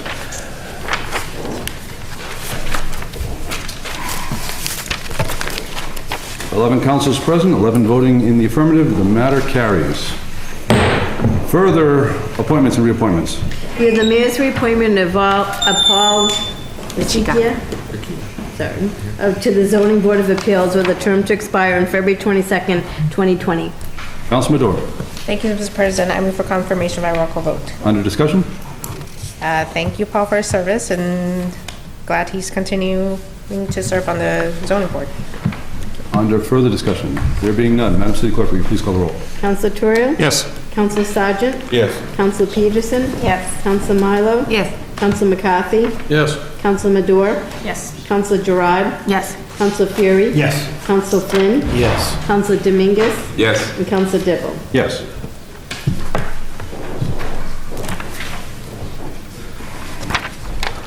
Uh, 11 councilors present, 11 voting in the affirmative. The matter carries. Further appointments and reappointments. We have the mayor's reappointment of the following 3 people to serve as constables with their following terms to expire. Councilor McCarthy. Thank you, Mr. President. I move that these be received and filed. Under discussion? No discussion. Any further discussion? There being none. On the motion that they be received and filed, all those in favor? Opposed? Ayes have it. Communications. I'm sorry. I need to indulge one more time. Yeah, Councilor McCarthy, sorry. Thank you. If we could we go out of order to page 18? I mean, this individual came and testified earlier relative to the communication from you to the city solicitor relative to recyclables. So could we take that up just so? Yeah. I'm sure his beautiful dog is seeing, that helps him out, is not taking a nap underneath the bench over there after 2.5 hours, so I think that we should help him as well. Great. Thank you. Councilor Fury. You gotta go up, because he wants to do it. No, I'm calling on you. The document communications from city officials. We have a communication from the city solicitor relative to the revised list of the recyclable material to exclude milk and juice cartons and black plastics. Councilor Fury. Move will be received and placed on file. Under discussion? No discussion, please. Russell. Councilor Terrio. Thank you, Mr. President. I'll discuss a little bit. This was initiated by a constituent of mine who is here in the room. He believes there is an issue with the changes that were made to our recycling procedures and our list of what is acceptable for recycling. As you may know, we received the directive through Salem Recycles through the city that, among other things, black plastic was no longer considered to be a recyclable item. There are some other changes like lined cartons are no longer acceptable.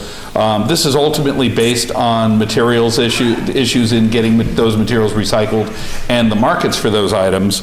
But this was put on us through the city put this change out to us after Waste Management said they couldn't handle those anymore. And essentially, my constituent asked for information about that and was of the opinion that this was contrary to state law and that any change that we would make that was going to be made in the acceptable recycling materials had to be done and initiated through the city council. The city solicitor's opinion on it was that that was not something that was required for us to make that decision on, and it was valid because of a whole list of circumstances that she had provided to us and she has placed in this letter as well. So at this point, my constituent believes that this is something that we're required to deal with if the change is to be legal. The city solicitor does not. At this point, all we can do is receive the matter and file it as it has come back to us from the city solicitor. If we want to have further discussions on this, then we can bring in a motion to have one of the committees take a look at this and consider the issue. But in our case, the solicitor's opinion is generally binding upon us like that. So, but we can certainly look at the contractual issues as well as we go forward if that's the will of this body. Any further discussion? On Council Fiore's motion that the matter be received and filed, all those in favor? Opposed? The ayes have it. Where to now? Councilor McCarthy. Thank you, Mr. President. Sorry, if we go back to the regular order, page 7.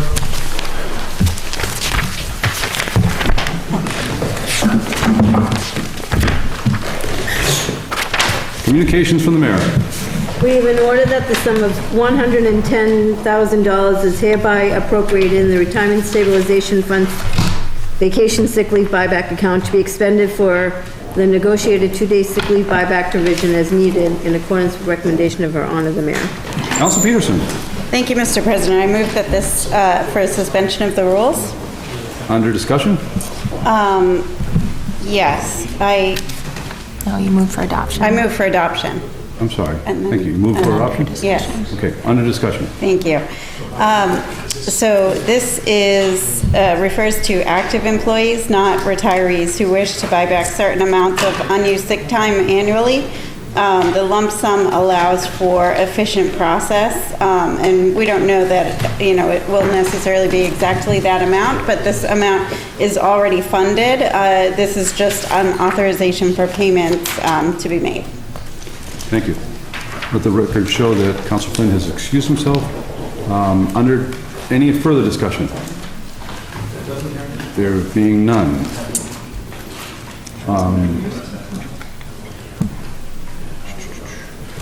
On the motion by Councilor Peterson for adoption, all those in favor? Opposed? The ayes have it. Further communications from the mayor.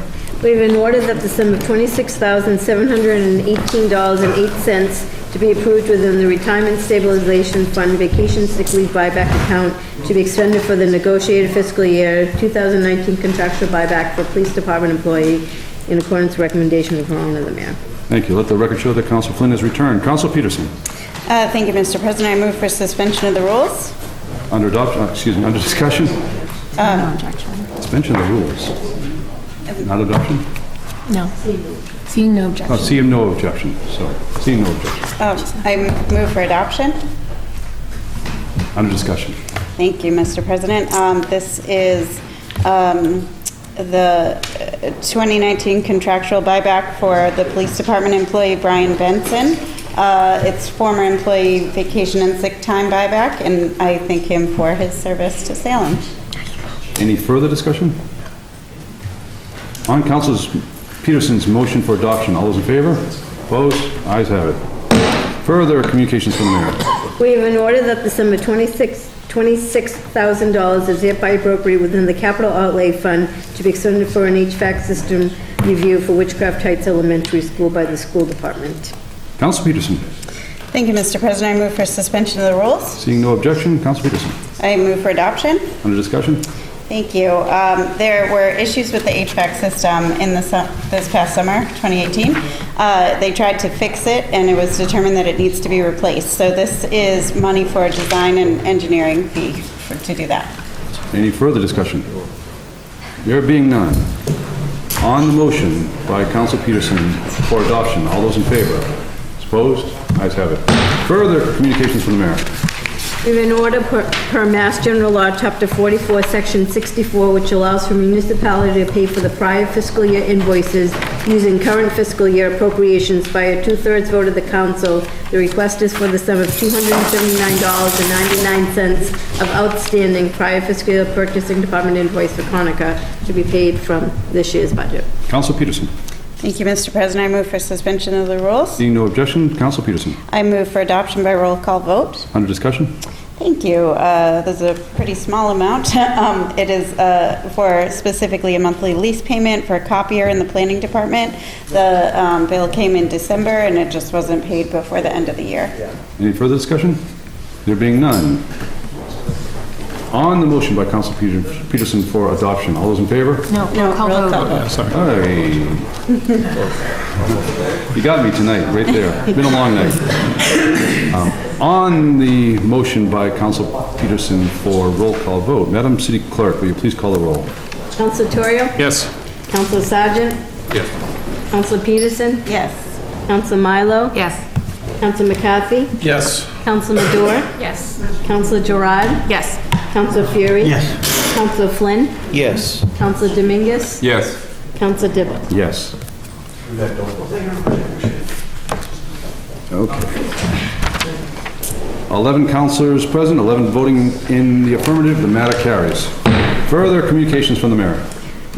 We have an order pursuant to Mass General Law, Chapter 59, Section 5, Clause 41C. The City of Salem hereby reduces the requisite age of eligibility to any person aged 65 years or older and increases the whole estate exemption for qualifying married persons to $55,000, real and personal, provided that real property occupied as the domicile shall not be included.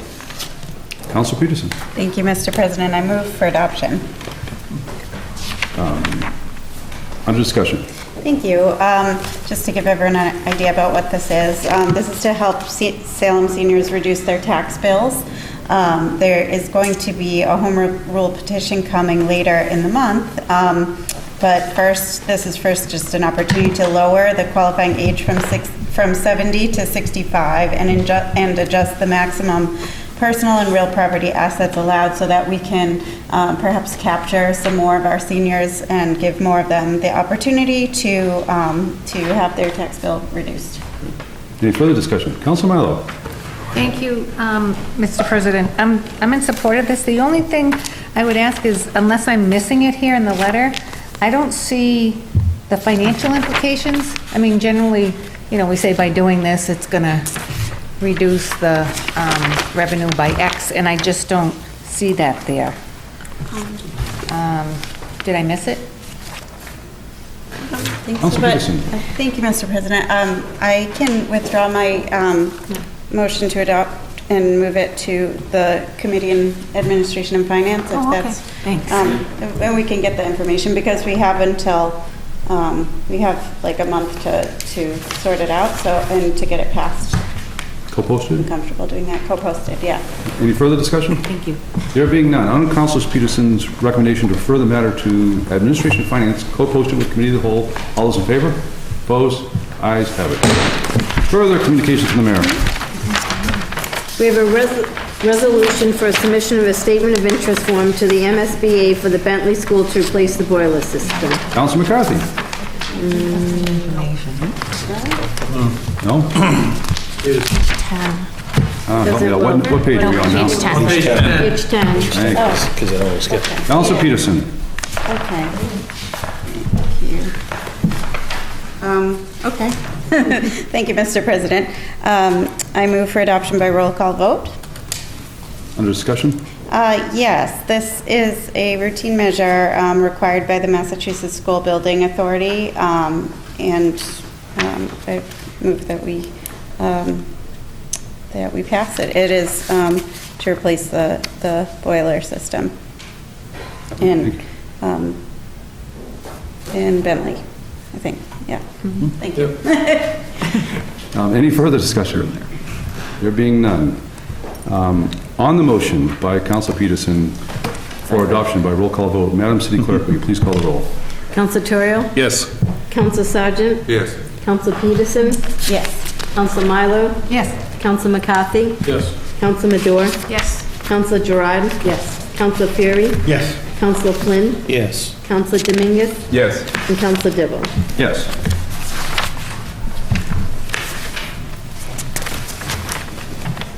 Eleven councils voting, 11 councils present, 11 voting in the affirmative, the matter carries. Further communications from the mayor. This resolution is, Yeah, I'm sorry, we will be taking up this resolution later under motions, orders, and resolutions by Council Dominguez. Hang in there, Council. there's are we? information page. Mayor's informational page? None? Motion, orders, and resolutions. Madam City Clerk, please guide me, what number are we on? Page 14. 14. Thank you. Motions, orders, and resolutions. Top of the list? Yes. Motions, orders, and resolutions. Counselor Dominguez. Council Dominguez. Parking spaces. Parking spaces. Parking Parking spaces. space with blood. Thank you, Mr. President.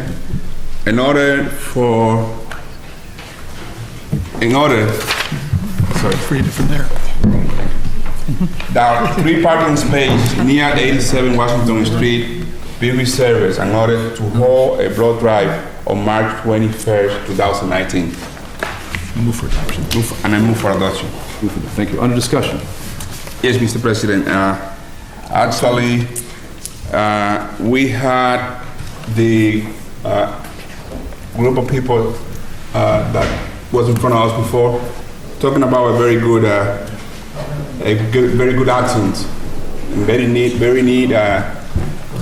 quality of life necessity that we have worldwide, I had to say. And I think they've been driving the same campaign in other cities and towns, especially in Lynn. And they're doing a good job because not only they are organized, but they also provide some type of educate people that the need that we have to collect and have some bank of blood in any event that can happen in the city is very important. So I actually personally suggest that everyone in the city body support this action. It's going to be on the like I said before, on the 21st, right across from the new annex, and it's going to be very, very, very well organized. Thank you. Any further discussion? Council Peterson. Thank you, Mr. President. I just want to clarify what we're voting on, because in our agenda it says 4 parking spaces, and the good at large counselor just said 3, so I just want to know how many. It's 4. Okay. Thank you. Thank you. Councilor Dominguez. Yeah, by mistake, I think that I missed explaining to our Madam City Clerk, and she understood that was 4, but it's only 3 parking spaces that we need. They're going to bring a mobile truck that is allowed to fit on 3 parking spaces. Right after they finish at 6 p.m., the commercial spaces of the businesses and the restaurant be able to park back again. So it's not no need for more parking space. Only 3. Great, thank you. Councilor Gerard. Thank you, Mr. President. Just for clarification, if the good at-large counselor could explain this as to who is doing the blood drive exactly, because I know the American Red Cross has very serious blood handling restrictions and guidelines, and I want to know that it's a reputable organization that has that adheres to those guidelines, that I don't know how they handle, how they test, how they screen, all of that. Thank you. Councilman Reed, sure. Thank you. Just to respond to the good and large worksheets, we have some draft flyers here that I will distribute. The people that are doing this is the same people that was talking today early, referring to the campaign, and they also go town to town educating people. They're very reliable. They work with many other hospitals, like the hospital. I don't see it pretty well right here, but you can see through the flyer, and they are doing this not only as we speak right now today. I mean, here in Salem, but they're doing it throughout different cities. So you can find out the credibility. They're very credible. Councilor Fury. Okay. Thank you. Do you have a, can I look at that? Councilor Dibble. Thank you, Mr. President. Just to clarify this a little bit more, the blood drive is organized by the group that spoke earlier tonight, the Global Embassy. Long name, sorry. Global Embassy. Global Embassy. But the blood itself is, blood drive itself will be conducted inside a bloodmobile that is owned by, this one is Brigham and Women's Hospital. The group works with Mass General Hospital, Dana-Farber, the Children's Hospital, and Brigham and Women's Hospital to collect blood and to donate, have people donate blood. So at no time does this group get involved in anything here except for lining it up with us. All right? This is a good thing that will be conducted by medical training facility, people from one of the greater Boston hospitals. In this case, it will be the Brigham and Women's Hospital, to conduct a blood drive out here, basically in front of City Hall, right next door, on Thursday, March 21st, 11 o'clock in the morning till 6 p.m., at which time the bloodmobile will then depart and the parking spaces will become open. And it is 3 spaces, actually 2.5 spaces they need for the bloodmobile, so the good counselor is asking for 3 spaces for that time period. Thank you.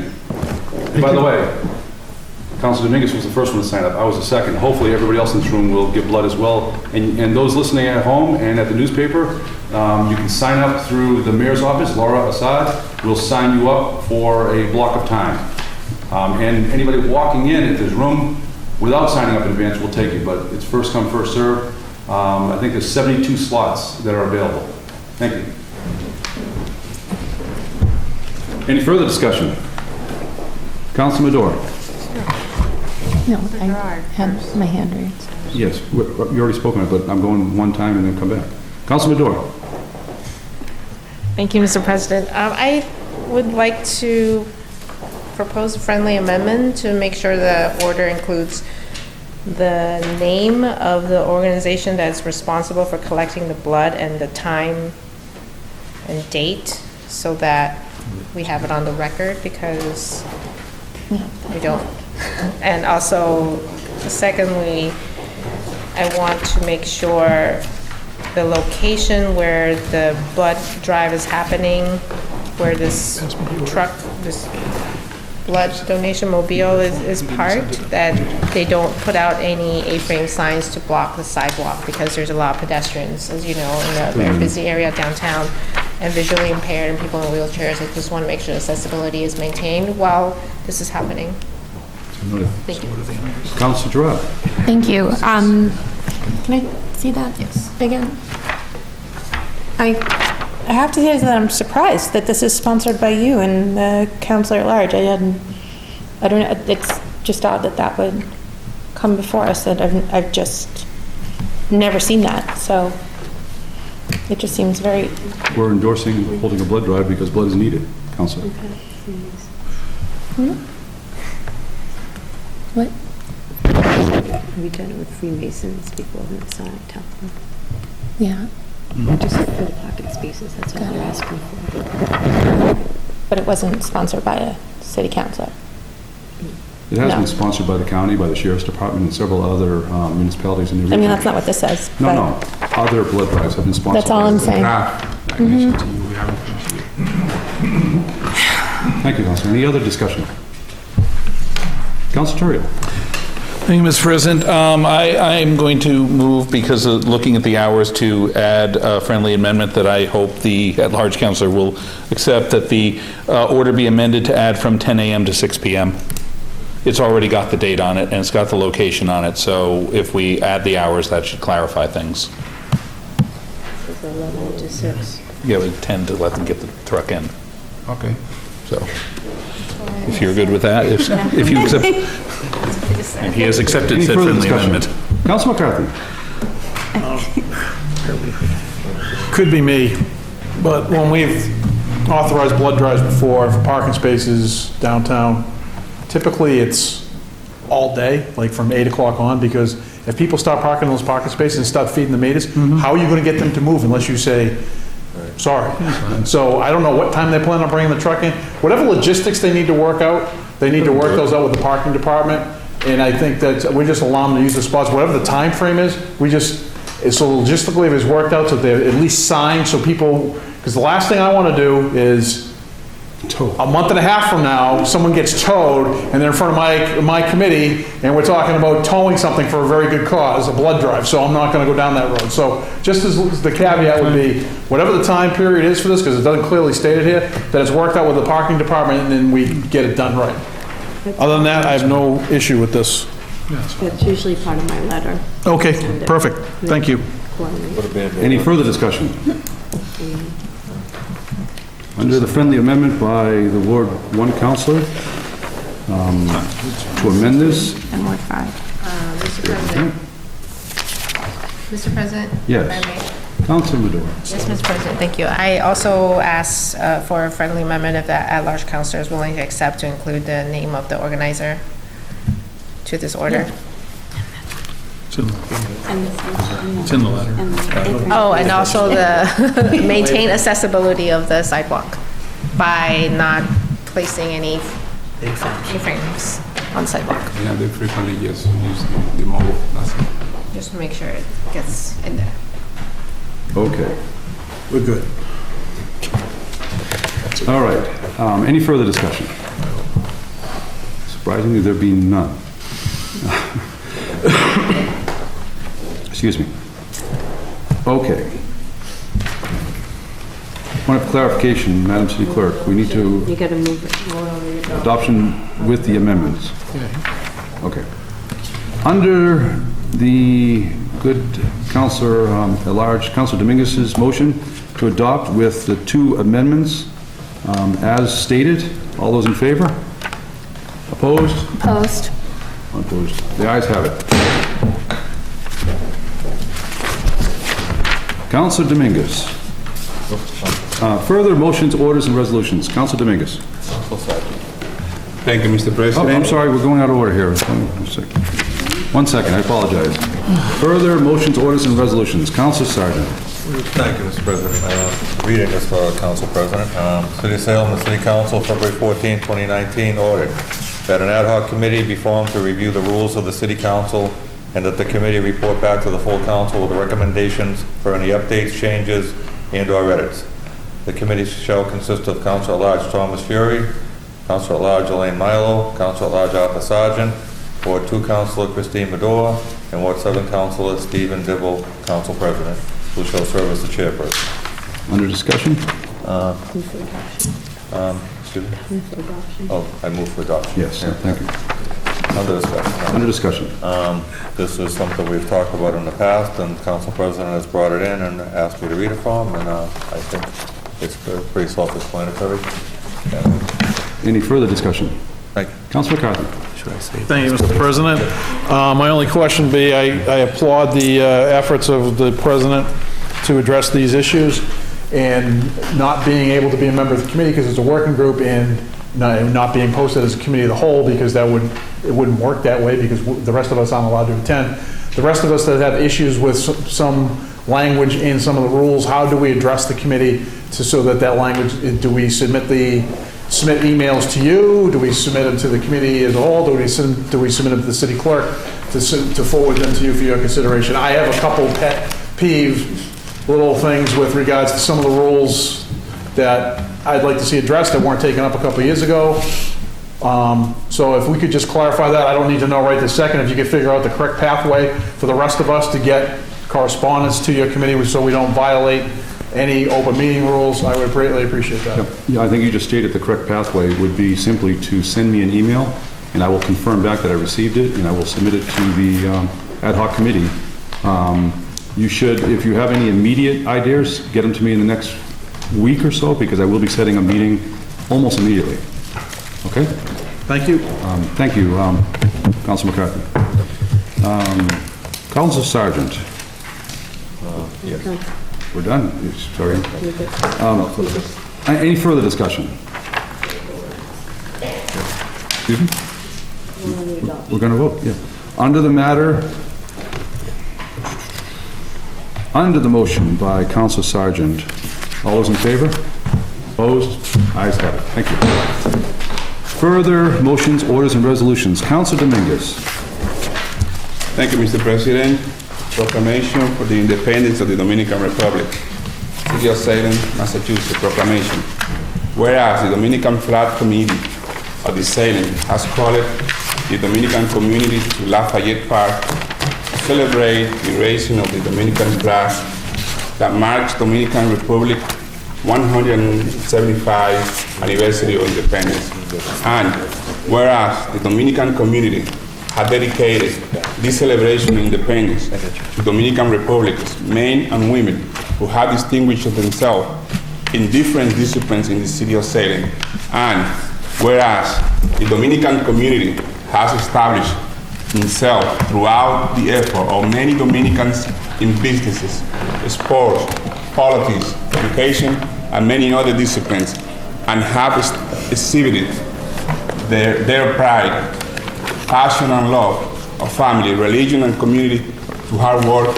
And whereas the Dominican community enriched the city of Salem by promoting the rich Dominican culture throughout music, dance, and the art, and whereas the city of Salem recognized that supporting the Latino community will lead to a great continual equality for all residents and help strengthen our city. Now, therefore, we, Salem City Councilors, and Kimberly Driscoll, Mayor of the City of Salem, do hereby proclaim February 27, 2019 as the Dominican Republic Independence Day, and call upon all public officials, educators, librarians, and Salem residents to observe this day with appropriate ceremonies, activity, and program here in Salem and beyond the borders of our Commonwealth. And I move for adoption. Under discussion. Yes, Mr. President, thank you so much, and thank you for allowing me to present this important occasion. I'm very passionate, and I'm very honored and proud to call myself a Dominican American. I think that this celebration that marked the 175th anniversary of independence of the Dominican Republic, it is a great opportunity not only to express our gratitude to the Dominican community, but also to celebrate together.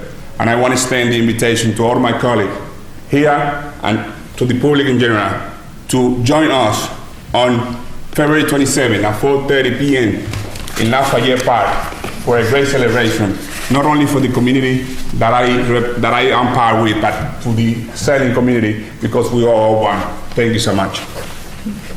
Any further discussion? On the motion by Councilor Dominguez for adoption, all those in favor? Opposed? The ayes have it. What page are we on? 15, 17. Excuse me? 15 reports, the first Thanks. one. Committee reports. Council McCarthy. Thank you, Mr. President. City of Salem, February 14, 2019, the Committee on License Order of Legal Affairs, to whom is referred the matter of granting certain licenses, has considered said matter and recommend that the following be granted second invaluable tag days. On the acceptance of the report, all those in favor? Opposed? The ayes have it.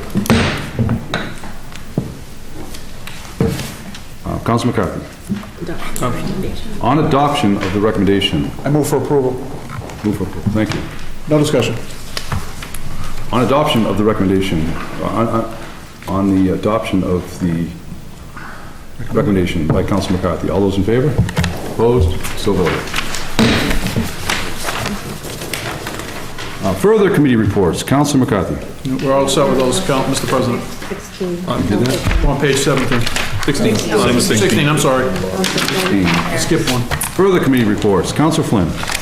Thank you, Mr. President. City of Salem and City Council, February 14, 2019. The Committee on Government Services co-posted with Committee of the Whole, to whom was referred the matter of reviewing applications and resumes to fill vacancy of the CPA Committee. Has considered such matter and would recommend Deb Greel to fill the vacancy of the CPA Committee. Under discussion? Acceptance of the report. On acceptance of the report. All those in favor? Opposed? The ayes have it. Council Flynn. Under discussion? On the adoption of the recommendation. Under discussion? Yes, we did have a meeting. We had 3 great candidates. They got to introduce themselves to us. We had their resumes to look over. And we discussed that. We opened it up to the public if they wanted to speak. And we did decide, all of us, to have Deb Greel to recommend Deb Greel to fill that position. Any further discussion? Councilman Dorr. Thank you, Mr. President. I just want to quickly thank all 3 of my constituents for applying for this position. It was a very difficult decision. I love all 3 of them, and I could see all 3 of them contribute to the city greatly through this committee. Ty Hapworth, Milo Martinez, and Deb Greel. And Ty actually made a very fancy resume. I just want to make sure everyone saw it. And I think Deb will bring a great deal of experience to the CPC, and through her work as a public art planner with the city, and also her experience with Salem Main Streets, I think she will highlight some of the initiatives ultimately that the CPC will be reviewing this year, and I wish her the best. Thank you. Thank you. Councilor Milo. Thank you, Mr. President. I'm sure Ms. Greel's going to do a great job on this, and I'm not going to disagree with the recommendation. The only thing is, I'd like to take the opportunity to just kind of point out one thing, that this is one of 2 appointments to boards that we have as a body the opportunity to make. And I personally feel that there needs to be, for lack of a better term, diversity. I feel like we should not be appointing the same people to different boards all the time. Now, I know Ms. Greel does a great job. I think she's on the licensing board, and I think we have situations on various other boards where we have the same members on multiple boards. So I would ask, going forward, if we could, when we look at these appointments, look closely and try to encourage new blood, if you will, to encourage people to apply, and also actually appoint them and allow them to serve. So that's my only comment. Any further discussion? There being none. On the adoption of the recommendation, all those in favor? Opposed? Ayes have it. Do we have to do we have to do it by roll call vote now? Yeah. To appoint her? We're not No, appointing until next week. We'll be, Okay, that's going to get held? we'll be voting her on the February 28th. Very good. Correct. Have her come in and print. I misread this here then. Communications from city officials. Councilor Fury. Yes, please.